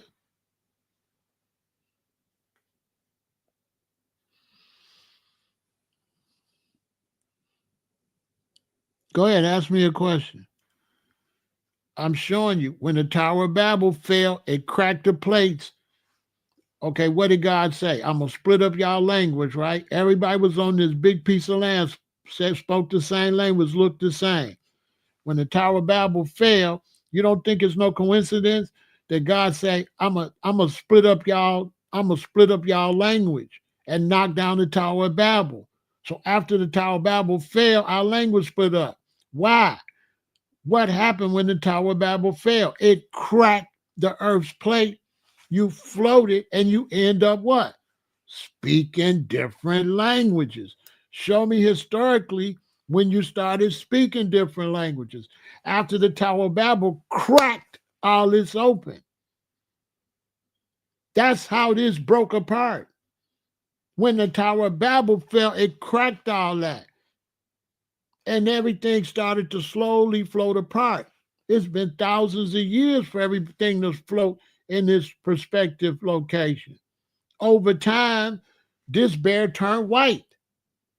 He turned to a polar bear. This bear turned brown. This bear stayed his original color. And still today, there's only one piece of land on this globe that don't move. And that's Africa. Everything else is floating. Everything else is on a plate floating.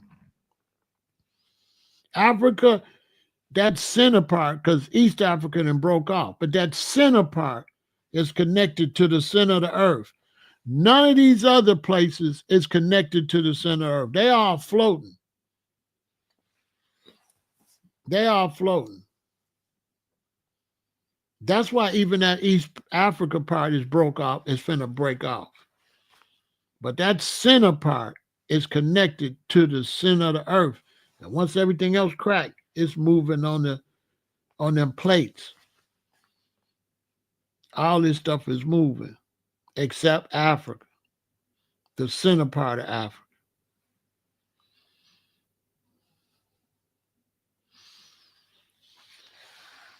Y'all got to understand, when I was growing up, they was looking for answers, but they didn't look in the right places. And they never read the Bible from a historical point. They was always reading everything from a religious point. So they looked right over information. Plus, this information wasn't available. They didn't know nothing about no Pangaea. They ain't know about no Pangaea. They didn't know all that. So all that Egyptian artifacts floated over here. Remember the Egyptians? They said what?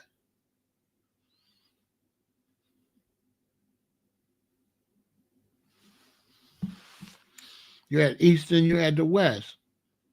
They were saying the West was the land of the dead, wasn't they? All right, then. So now think about it. If it broke apart and float, it was, when it first floated, it didn't float all the way over here. That means at one point you could see America was right there when it first split.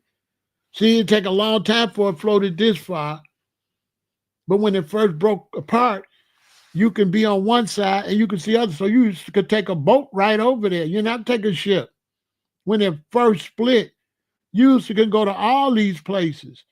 Now, this map not complete because they don't got Mu, which would be on this outside, and they don't got Atlantis, which would be right there where that 80 degrees is at in there. That's where Mu would be, in that big hole right there. And Atlantis would be right over here on this left side. They don't got that part. See, even they don't know what the fuck they doing because they left Atlantis out. Look at that big hole right there where it go from 40 degrees to 120 on your right. Look at that. And check this out. You see on the left, you see them little two beige things? That's Hawaii, right? That's the top of Mu. Look at the one on your right. What's that the top of? Don't you see it's only three little beige things sitting all by themselves, right? What are those? Those the continents that sunk. On your left, that's Mu, and on your right, that's Atlantis. That's the tip top of Atlantis right there. It goes where it say Tethys Ocean.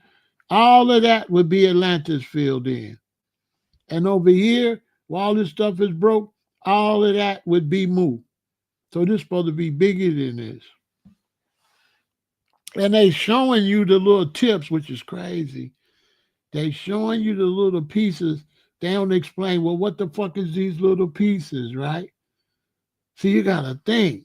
You look at them little beige pieces by themselves, you're like, well, that don't look right. You got this big old solid. Why these little pieces? Where the little pieces came from?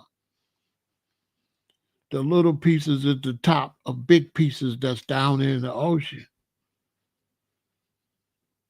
So they put the map back in modern times, but they didn't put it back based on ancient times. See what I'm saying? If they would have put it together as far as ancient times, they would have said this is they would have raised that part up and they would have raised that part up, but they didn't know this because knowledge has been hidden. You're not supposed to know knowledge until the time is right. That's why it's called revelation, because it gets revealed. And every time we reveal it, if you take what I'm telling you, what's going to happen is that's going to be the stepping stone. And then you're going to see the next part to that. But if you don't take this, I'm opening it up, but it's not open. But if you take what I'm teaching you and ride with it, then as y'all get older, y'all going to figure out the part I didn't figure out. Because this is a brand new bill, what I'm telling you. This is a brand new bill. This is my bill. I built this concept. Nobody built this is me. I built this concept. When you hear anybody start saying this, I built this. And you know why I built it? Because I was the only one gave a fuck. So if you don't think about nothing and you don't care, you can't figure it out. You got to be strange to even want to figure this out. So when somebody trying to compete with me, how you going to compete with me? You wasn't never trying to figure it out. It takes a weird mind to try to figure it out. I was just telling a friend like about that I was thinking about stuff nobody was thinking about. And when I say nobody, I mean zero. I can't take no credit. How the hell I know why I was thinking about it? You see what I'm saying? I can't say, oh, I'm great and I was thinking about this. How am I gonna make myself think about this shit? See? Think about how I'm gonna make myself think about this. I can't do that. So it's something natural. It's not nothing I can take credit for. I can't take credit for like, oh, I made myself think about weird shit. How I'm gonna take credit for it? I don't know why I was thinking about this shit. I cannot tell you, but I can tell you I know what I'm talking about because you have to be thinking about the puzzle to put the puzzle together. You ever put a puzzle together? You have to be thinking about it to put it together. And I figured all this out. And it's facts because it all makes sense. It all makes sense.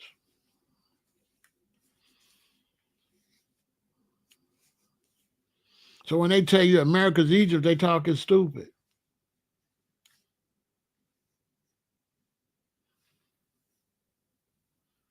Because really ain't no Egypt. It's Kemet. But Kemet was just a place, but everybody lived like that. It was gods on the earth. There was gods here. So when them motherships came down, they was on all of this land. Kemet was just a landing. Kemet was just the Nassau, like the head landing place.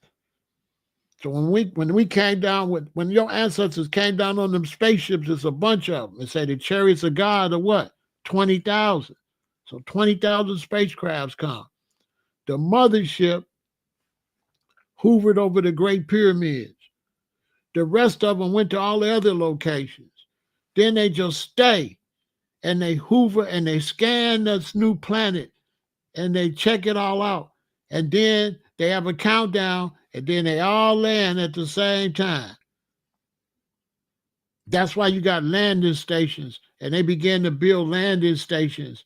They might have even came down in smaller crafts and built the landing station before they all landed their bigger ships. So that's why you got that stuff all in South America and everywhere. But at that time, it was all one big old piece of land. It wasn't no Africa, no North America when the motherships came down. All this was a big old piece of land with water everywhere else. Remember, he said he divided the water.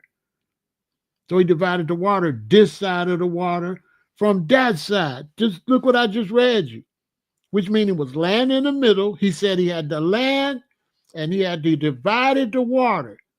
He didn't say he split the water up between different continents. He said divided the water with the land, which means the land was one solid piece of land, and there was water on this side and water on that side, just like this picture. Think about it. Go back and read Genesis with the firmament. It said he split the water on this side and on that side, just like this picture. Wasn't no water in the middle, right? It don't say no water was in the middle. It says water on this side and water on that side, like this picture. Later, everything split and there was water all up between them, like it is now.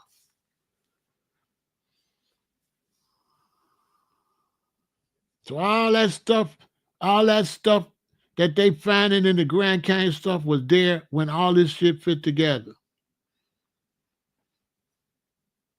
When all this fit together, that's when that stuff was there. So when they said the Egyptians came over, it wasn't nowhere to come over. It was one piece of land.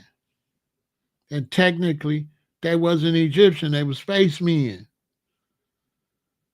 They was before Egypt. That was before Egypt. So by the time Tut and Akhenaten and them came, they was emulating what the spacemen was doing. They was dressing like the spacemen.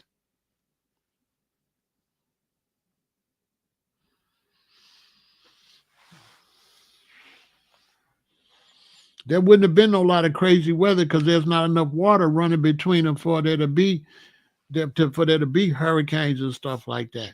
So the weather gonna be calm. If you got all this together like that, the weather gonna be calm. The weather only gonna get crazy when it's split up. And now you got water moving everywhere. And that's what's gonna make hurricanes and shit. Because the hurricanes come from Africa and follow the slave route. Well, can't no hurricane come from Africa because Africa's inside. So the weather didn't get crazy until the Tower of Babel fell. Wasn't no weather. It was just water and land. Wasn't no weather. Weather comes with all these currents moving. So until this split, the weather probably was just, you probably didn't even realize it was weather. You know what I'm saying? It was just one way every day. It was just one way every day until this shit split up. You know what I'm saying? Couldn't have been. See, that's why Sunrise showed me to read the Bible. Like you got to look at the Bible is some scientific shit. It ain't religions. It's not religion. When they say angels, they mean aliens. They just called it angels. Said the angels came down. The aliens came down. But they got you think angels. But when you think about it, you're like, that sound like aliens came down. But they never told you how they came down. So you thinking they flew down with some wings. But when they came down, they could have came down on spacecrafts. And when you look in Kemet, you're going to see spacecrafts in the hieroglyphics. They got them. And then the Bible say the chariots of God are 20,000. What is the chariots of God? And there's 20,000 of them. What is that? What is the chariots of God?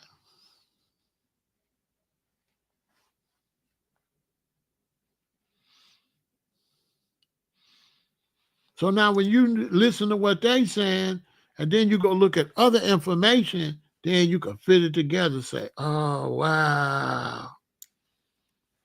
Oh, wow. It's all right here. Sunrise taught me that. You can't read the Bible as a religious book. If you put religion in the Bible, you ain't going to understand shit. You can't read it as no religious book. That's why you will never know nothing if you read it. If you read it religiously, listen, y'all. I was growing up, people had the Bible, we read the Bible. I got around Sunrise, he started reading it, but he wasn't reading it religiously. He was just reading it like a book. And black culture, when you start getting around to the 60s and 70s, black people start saying, that's the white man Bible, right? Y'all young, y'all don't know. So black people start rejecting the Bible. Some brothers got sucked in and grabbed the Quran. They went from one religion to another. But some of us didn't go to no religion. So I rejected religion. This is how I started learning this shit. So I totally rejected religion, right? So I got to Hawaii, and guess where I was at? On a mountain. I was on the big island up on the mountain by the volcano. This show you the cosmic part. So I'm in the mountains growing herb way up in the big mountain on the big island. And my vibe tell me pick up the Bible. But now I done rejected religion. So when I picked the Bible up, I wasn't doing religion. That's how everything opened up. I wasn't doing Christianity, all that shit. So I just read it like Sunrise used to read it. I just read it like a book. And once I read it like a book and took the hocus pocus out of it, I was like, damn. If you think I'm lying, read the Bible with no religious context. If you think I'm lying. That's why people don't like the Bible, because you're trying to read it religiously. But I had rejected religion. I was a revolutionary. That's the white man book. You know what I'm saying? Hold on. I'm telling y'all some shit now. You better listen. I did not read the Bible as no religious book. I thought it was the white man book. So I had rejected it. So now when I rejected it and then picked it back up, I didn't have no religious connotation. So now I just start reading it, just what do this shit say?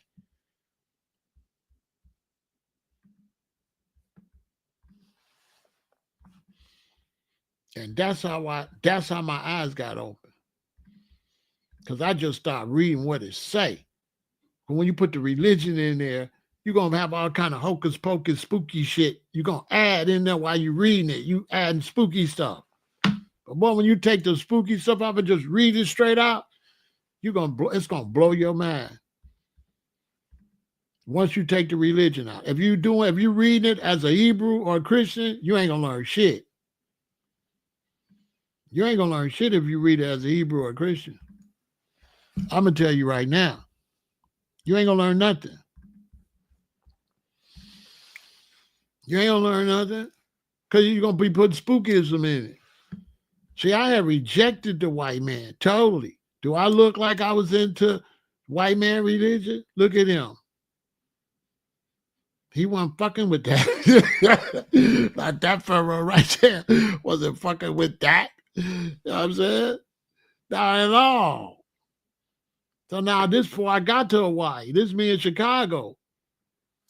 So I go to California, then I go to Oahu, then I go to the Big Island. I'm up in the Big Island growing. That's when I start reading it. You know what I'm saying? That's when I start reading it with no religion. Because Sunrise was reading it with no religion. So he was tripping me out. Because Sunrise wasn't reading it religiously. He was reading what it say. And I was blowing my mind. I was like, wow, that is, you know what I'm saying? I had never heard nobody read it, just read it as a book. Everybody was always putting some religious twist on it, so it sounded like spookism. But once you read it yourself, it ain't even no spookism. What's spooky about them saying Moses and the children of Israel moved to Chicago and then they was in Gary? Because that's what they be saying. They moved from the land of so-and-so, then they went to the land of so-and-so. Then they did this, then they did that. It's not really saying no spooky shit. Go read it. It's just saying regular travels. Then they was here, then he married this person, then he had a son. That's what it's saying. Read the Bible. It's just saying they went here, then they went there, then they did this, then they did that. It's very little. It's very little God stuff in there. Very compared to the whole book, ain't a whole lot of God stuff in there. It's a whole lot of they was fighting them. Then the Chaldeans. Then they left the land of the Chaldeans and they went over here. Then they went over there. And then so-and-so was born. And then he had this son. And then he went over there. And then when they get to David, David fight no motherfucker. How is that religion? Is that religion? David fighting Goliath? That's not religion. That's war saying that this army came with a big old dude and dude went out there and knocked him out with a stone. That's not what's religious about that.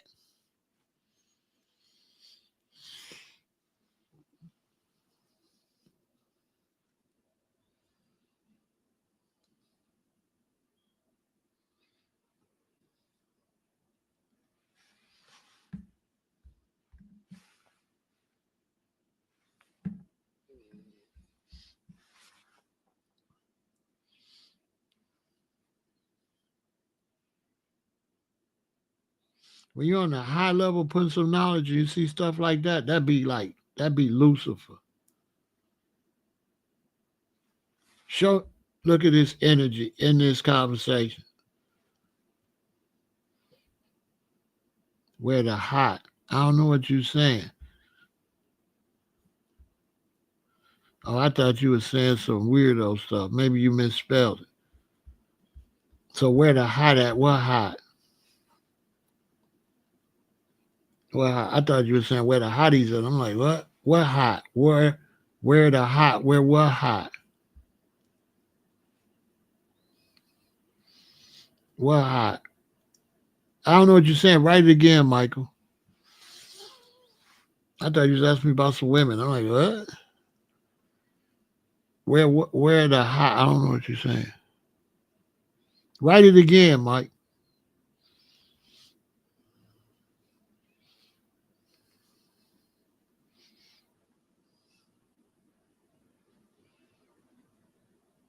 The Hittite giants. I mean, when you start talking about giants, right? When you start talking about giants, you got to remember. When you start talking about giants, right? You got to remember. You got to remember that the sons of God came in to the daughters of men, right? And there were giants in the earth in those days. And also after that, when the sons of God came into the daughters of men, right? So then, remember,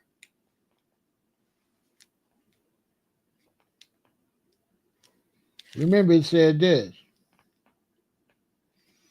and the Lord say, my spirit shall not always strive with man, for that he is flesh, yet his days shall be numbered 120 years. So God said, you're going to live 120 years old, but you was living 900 and stuff like that, right? Which means it was big because it said giants walked the earth. So when it said giants walked the earth, and then God said, he ain't going to mess with you, going to cut your years down to 125, that means you're going to get smaller. So, Michael, men got smaller and smaller as centuries went. And they went down from 900 years. You live 1,000 years, then 900, then 800, then 700, and you getting smaller. So by the time you get from the Hittites now, we didn't got down to 125 years. During the Hittites, they might have still been living 200 years. They might have still been living because that was a slow process when the Most High say, okay, the sons of God came down and they started having sex with the descendants of Eve, and they had giants.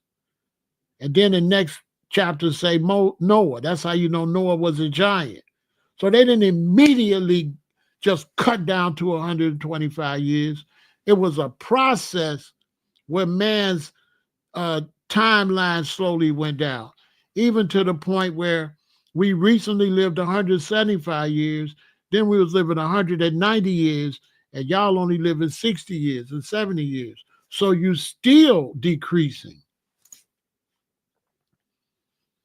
So you're not going to see the people that size now because your years had been said it's going to be cut down once the sons of God slept with the daughters of Eve.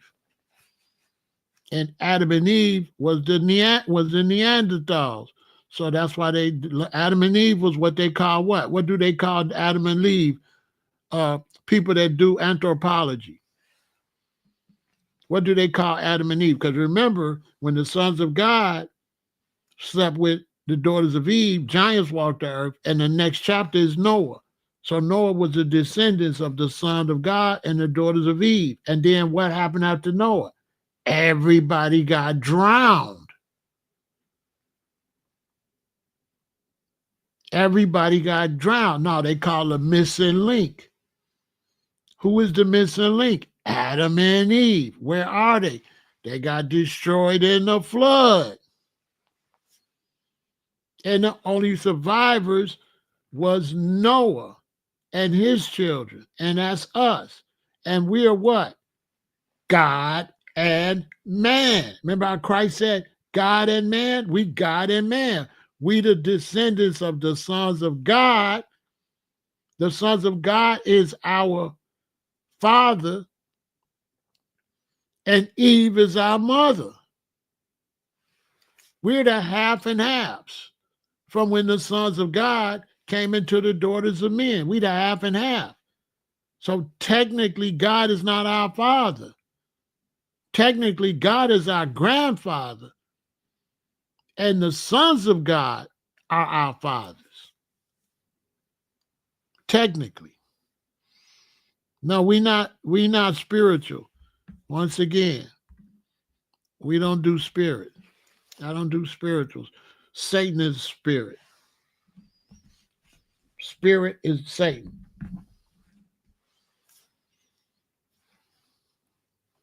I don't have a spirit. I got a soul.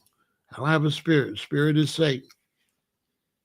We are not spiritual. Satan is spiritual.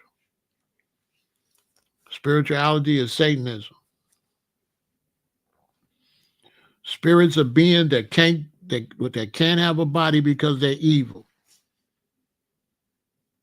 If you evil and your soul leave your body and it can't find a body, your soul becomes a spirit. Spirits is ghosts and demons is spirits.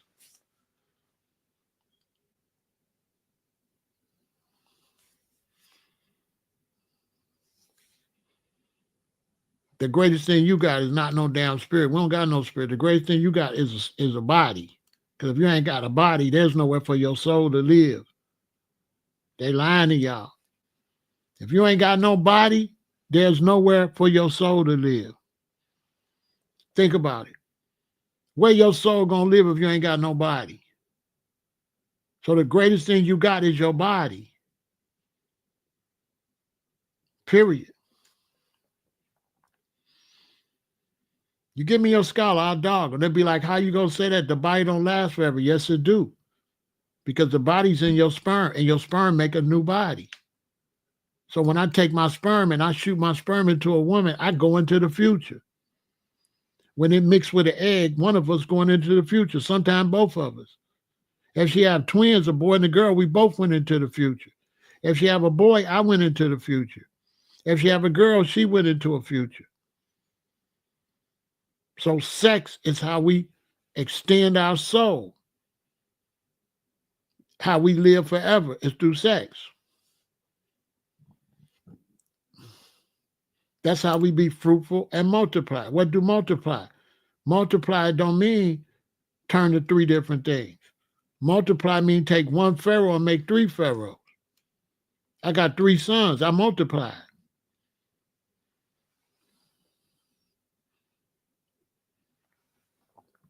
I got three sons. I multiplied.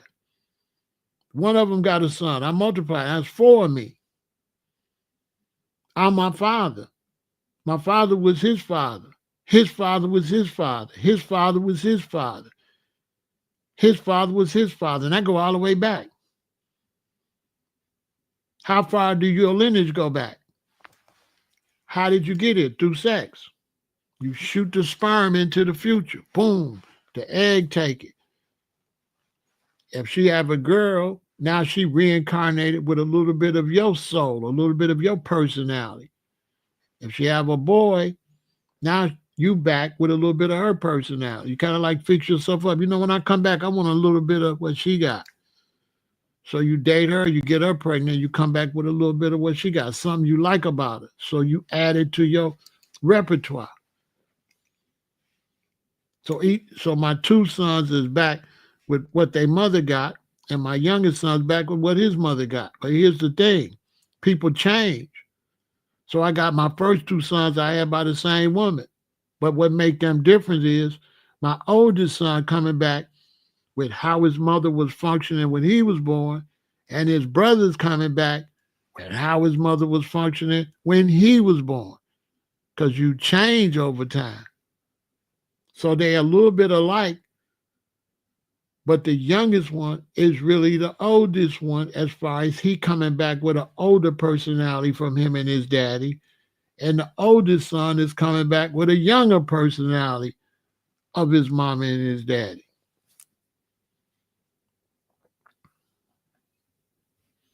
Think about it.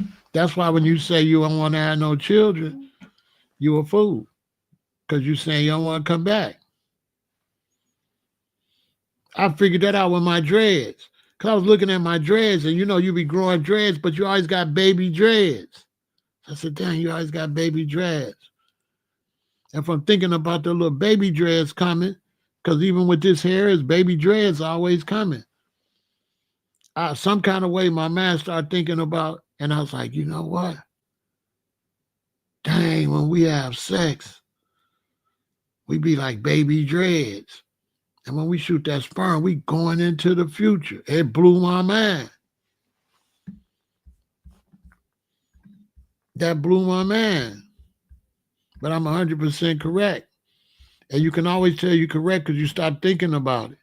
As long as it's open for change, you ain't correct. But when you finally get on the correct information, you don't search it no more. Your searchlight go off.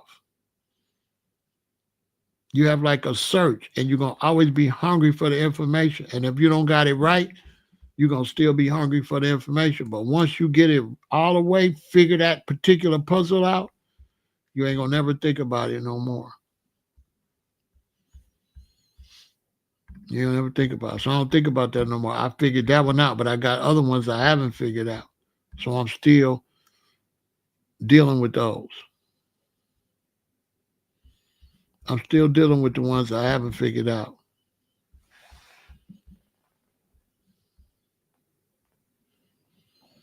I'm gonna show you what I'm talking about. This picture right here.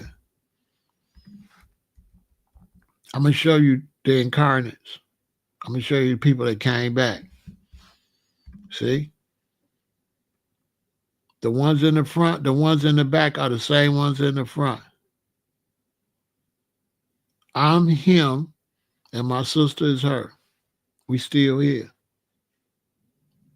That's a fact. I'm my daddy back and my sister's my mama back. We ain't really went nowhere. And then you had a baby and then you teach yourself, listen, in your new life, do this, don't do that. Do this, do that. So you're able to guide yourself and then you go into the world and then you reincarnate and you guide yourself. So you just don't reincarnate and be in the dark. You rebirth yourself and then you teach yourself. Don't do this. Don't do this in your new life. Don't do this in your new life. Do this. Don't do this in your new life. And now my mother and father gone, and guess who here? Them. We still here. We still here. Same DNA. We ain't never went nowhere.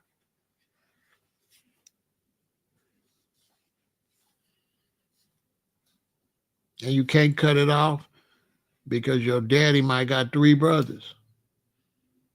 So all of the sons is the same from the original. So if your granddaddy got 4 sons and them 4 sons have 6 sons, all of them is the same being, just with various personalities, depend on the women. So everybody that was in the planet at the beginning is going to be here in the end. You can't get away. Because the key word, see, I figured that out too. Look what it say. It be fruitful and what? Multiply. But nobody think, what do multiply mean? It mean take one motherfucker and make a bunch of the same one. Multiply don't mean take one and make 20 different ones. Multiply mean take one and make 20 of the same one, like clone. Multiply mean like clone. So when it say be fruitful and multiply, it mean turn one of you into a bunch of you. It don't mean turn one of you into a bunch of difference. That's not multiplying. Think about, what do multiply mean? It means take one of you and make a bunch of you.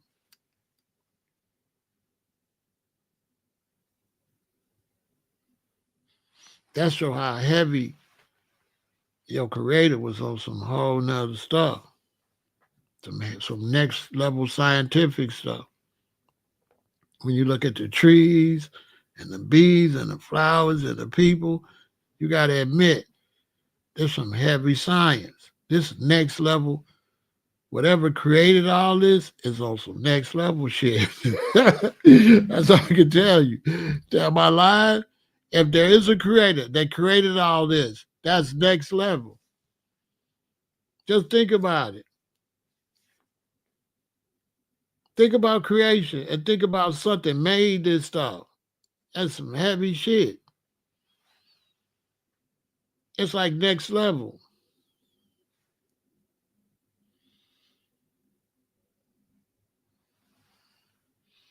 Because check it out. In the beginning was the word, right? Hey, now let me show you how God is physical.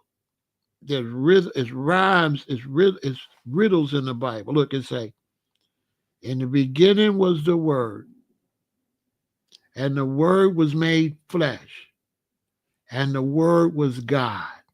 That's a riddle. Think about it. It said in the beginning was the word. So you got the beginning was the word, and the word was made flesh, and the word was God. Did you catch that riddle? In the beginning was the Word. Word. The Word was made flesh, and the Word was God. That means in the beginning was God, and God what? Was made flesh. Tell me I'm lying. It says in the beginning was the Word. Right? Let's write it down. Tell me I'm lying. Look. Look at the riddle. It said in the beginning was the Word, and the Word was made flesh, and the Word was God. Right? Right? So, right? Hold on. I figured this out. I was like, damn, look. The beginning was the Word, and the Word was made flesh. And if the Word is God, if the Word is God, then that means in the beginning was God, and God was made flesh.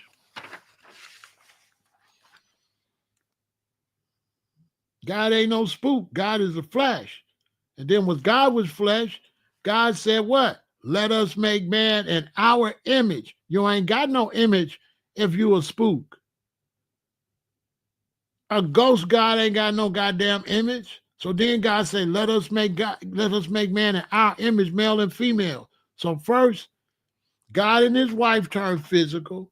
And they said, oh, this shit cool. Let's make some more. So then they made a bunch of physical beings. They got you thinking God is a ghost. Well, if God's a ghost, how the chariots of God are 20,000? Why is a ghost spook God in a damn spaceship? Wouldn't no spook be in no chariot? If God was a ghost or just not physical, why would it be in a physical chariot? Make it make some sense. Because the Bible says the chariots of God are 20,000. So if God is a spook, just a ghost, why would it need a chariot?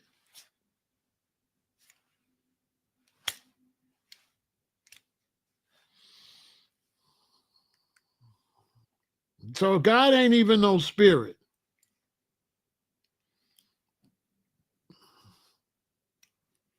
And if you read Adam and Eve, that's a surgery.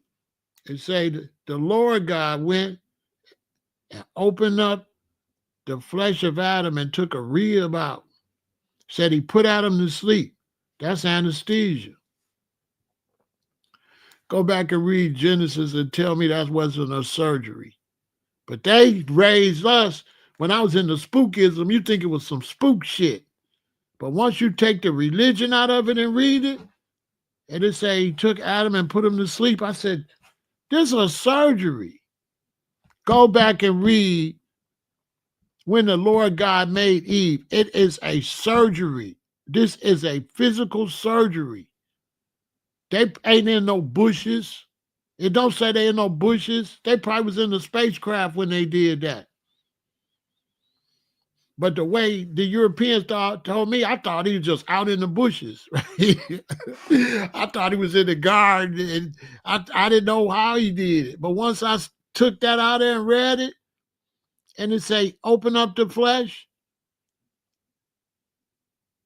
and then he closed the flesh. When he said he put him to sleep, I said, that's anesthesia. I said, damn, that's anesthesia. And he said, open up the flesh. And he said he closed it, that's stitches.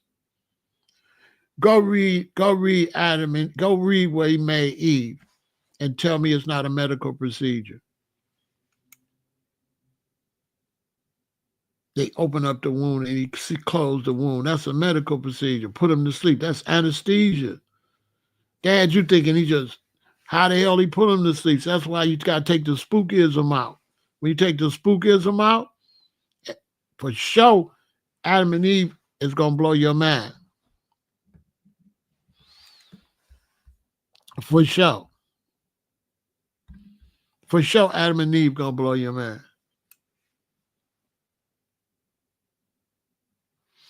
For sure.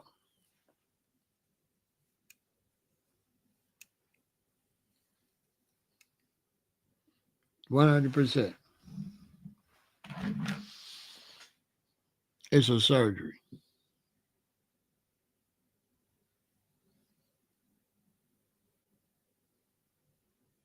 It's 100% a surgery. Go read it.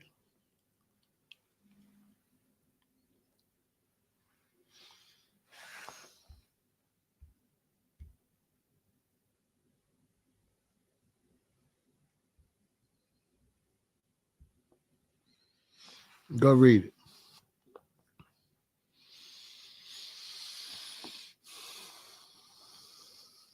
It's a surgery.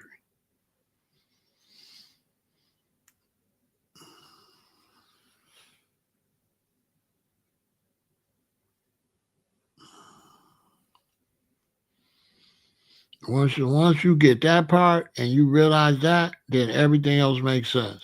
Everything makes sense. Everything makes sense after that, even today. Even the fact, once you realize that the chariots of God's a spaceship, now you see why we can make spaceships. Why we can make spaceships. Because our creator made spaceships. Duh. Everything we doing, it all makes sense when you stop looking at it as hocus pocus. When you look at it hocus pocus, you ain't gonna learn nothing. If you look at the Ten Commandments, that's law. That's what that was. That wasn't no godly shit. That was law. If you kill, what you get now? You get a murder case, don't you? If you steal, don't you get a case? Say thou shalt not kill. Don't you get a case if you kill somebody? Say thou shalt not steal. Don't you go to jail if you steal? That's the basic laws that the police go by. The Ten Commandments. Think about it. It's the basic law. It say you shouldn't covet your neighbor's wife. What happened when people sleep with other people's women? They get killed, don't they? It turns to violence, don't it? It causes problems, don't it? It even can spread HIV, STDs. Show me all of that wasn't nothing we was really supposed to practice. Say thou shalt not covet thy neighbor's ox. That means don't steal their animals, don't steal their food. And say all the basic laws.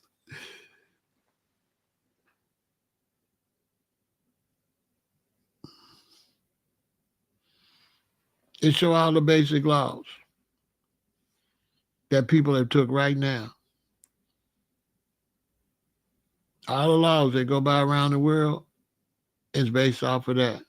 Thou shalt not kill, thou shalt not steal. You shouldn't lie. That's perjury. That's perjury today. Don't bear false witness on your neighbor. All of it is the basic laws of the world today.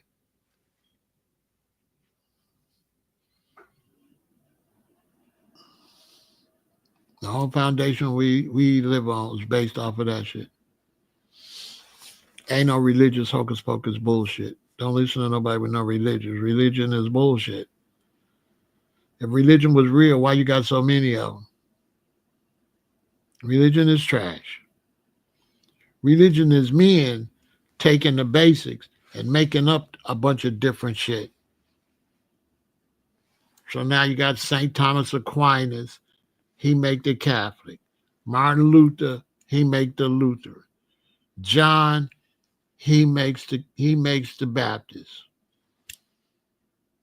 So they started making up religions. But the Bible ain't with no religious book. The Bible's not a religious book.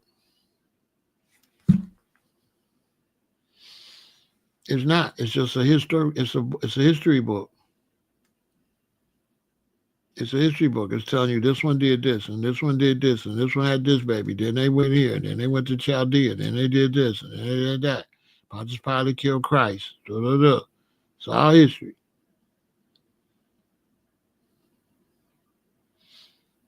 It's basically a history book. Basically.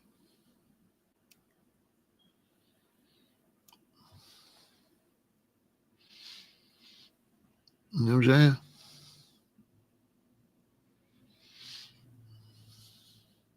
Basically. That's all it is. History book. Very interesting. You got to read it with no religious context. And when you read it with no religious context, go ahead. Once you get finished reading that,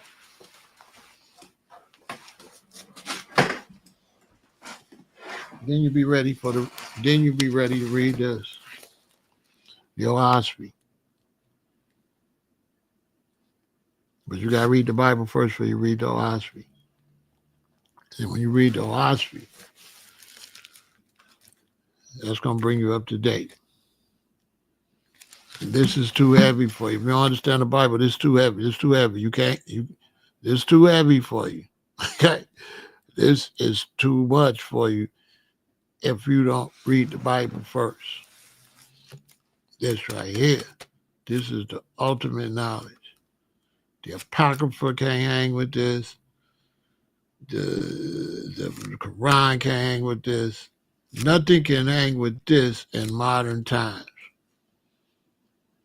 The Bible can't really hang with it, but the Bible, you have to read that to be understand it. But this is the information of today. And this is heavy. The Apocrypha is cool. All of them is cool. You can read them. I read them all, but this one right here. You ever said to yourself, well, why that stop?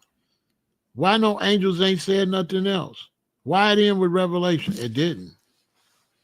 It's in the Osprey. The Osprey is the continuation on what happened in modern times when an angel went to somebody and gave them information. It's in here. Because, most of the time you think, well, that was way over. Why would God stop talking to us? Oh, no. Here it is right here. This is a good one. A friend gave it to me as a gift. I ain't opening it because I read this already.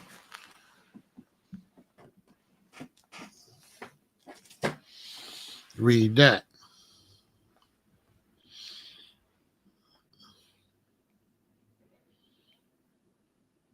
You say together we strong. Now we can't be together because some people righteous and some people evil. So we'll never be together. We'll never be together because some people going to take the mark of the beast and some people ain't. So there's nothing in the Bible talk about togetherness. Some people going to take the mark of the beast and some people ain't. That don't represent togetherness. Sounds good, but that's not realistic. There's no togetherness. There's good and there's evil. And they are not together. Sorry, not sorry. That's why you need to be quiet over here. I don't like you talking. I don't like you talking. I tried to give you a break, but I see you just ain't gonna stop. Don't listen to him. You don't know what the fuck he talking about. Okay. Everybody want to be smart after you trying to talk. Other than that, they dumb as hell. Don't listen to him. He said, well, you should be the devil. You should be together with Lucifer. You know what I'm saying? Basically. Trying to talk some real shit with a cartoon picture.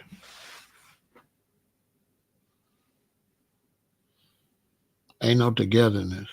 Ain't no togetherness. There's no togetherness. There's reparations for slavery.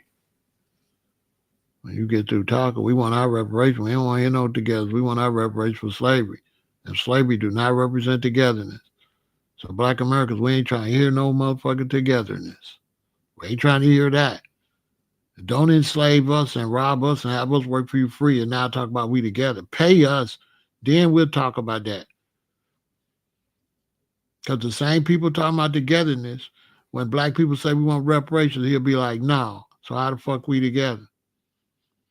You just want us to be together with what you say. But you don't want to be together when what we say, you don't want to come on our side. You want to come on your side. We want reparations. Now, if you don't believe Black America deserve reparations, how are we together? I'm just saying. No, we ain't together. We ain't together. I don't know you. When the last days come and the mark of the beast come, I don't know you. I don't know. I ain't gonna know you until you don't take that microchip. Those that take that microchip and take the mark of the beast is one side, and those of us that do is the other side. So ain't no together. Not according to the scriptures. According to the scriptures, it's two different sides.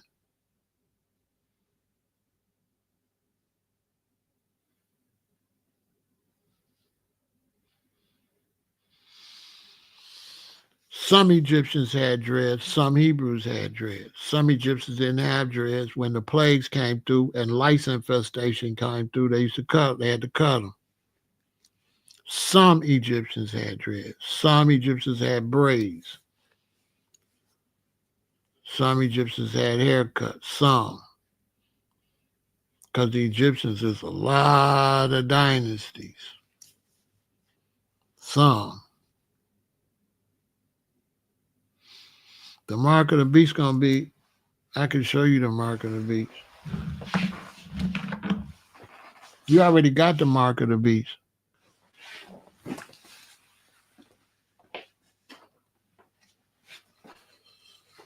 You're not in trouble because you have the mark of the beast. You're in trouble if you put the mark of the beast on your hand or your forehead. But here's the mark of the beast right here. This microchip. That's the mark of the beast. You already got it. The thing you scan to pay for stuff. This is cashless society right here. That's the mark of the beast. The microchip.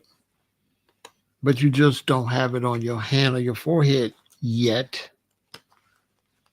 But that's the mark of the beast. Remember, you used to rake it, right? Remember you used to rake it? Rake it. Then they made you stick it in.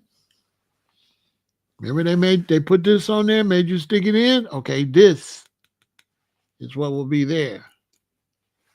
This is the mark of the beast. This is the castle society.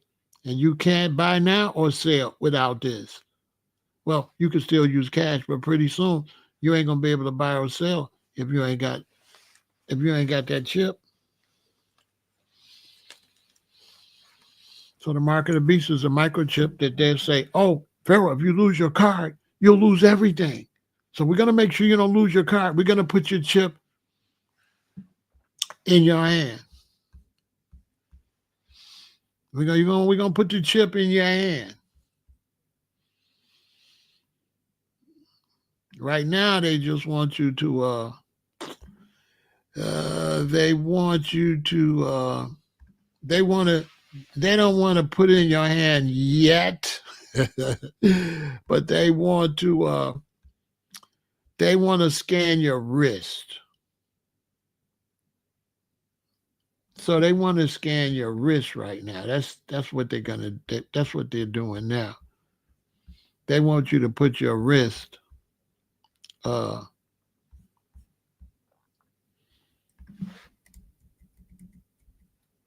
They want you to put your wrist under a machine right now. They want your palm. They want to scan your palm. This is a new thing they got at Whole Foods. They want to scan your palm right now. But it's coming though. It's coming. Let's take a break. It's coming. Oh, it's coming. It's sure enough coming. It's sure enough coming.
Yeah, it's sure enough coming.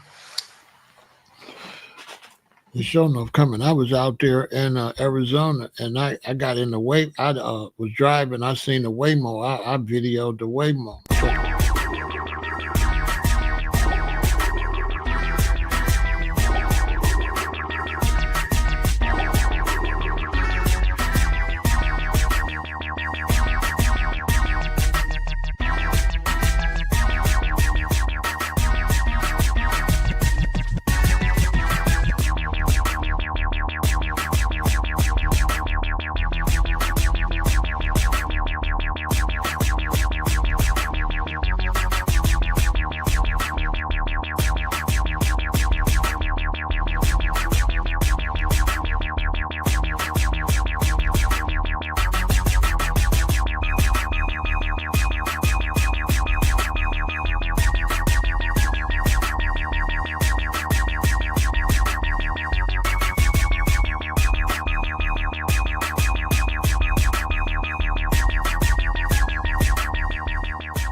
It's definitely coming. It's crazy.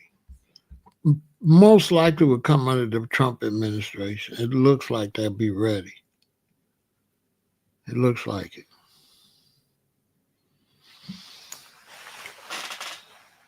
So anyway, that was a pleasure talking to you all. I'm going to end this live. We covered a lot of information. You know what I mean? Y'all stay positive. Take care of yourself, eat right and stuff like that. And stay positive all the time. Okay? That's very important. Stay positive. That's important. Don't let nobody like get you off your square. And you know, you might want to start practicing some survival tactics. So if I was you, you know, start getting you some extra food and stuff. Get your survival gear together, all right? All right, victory.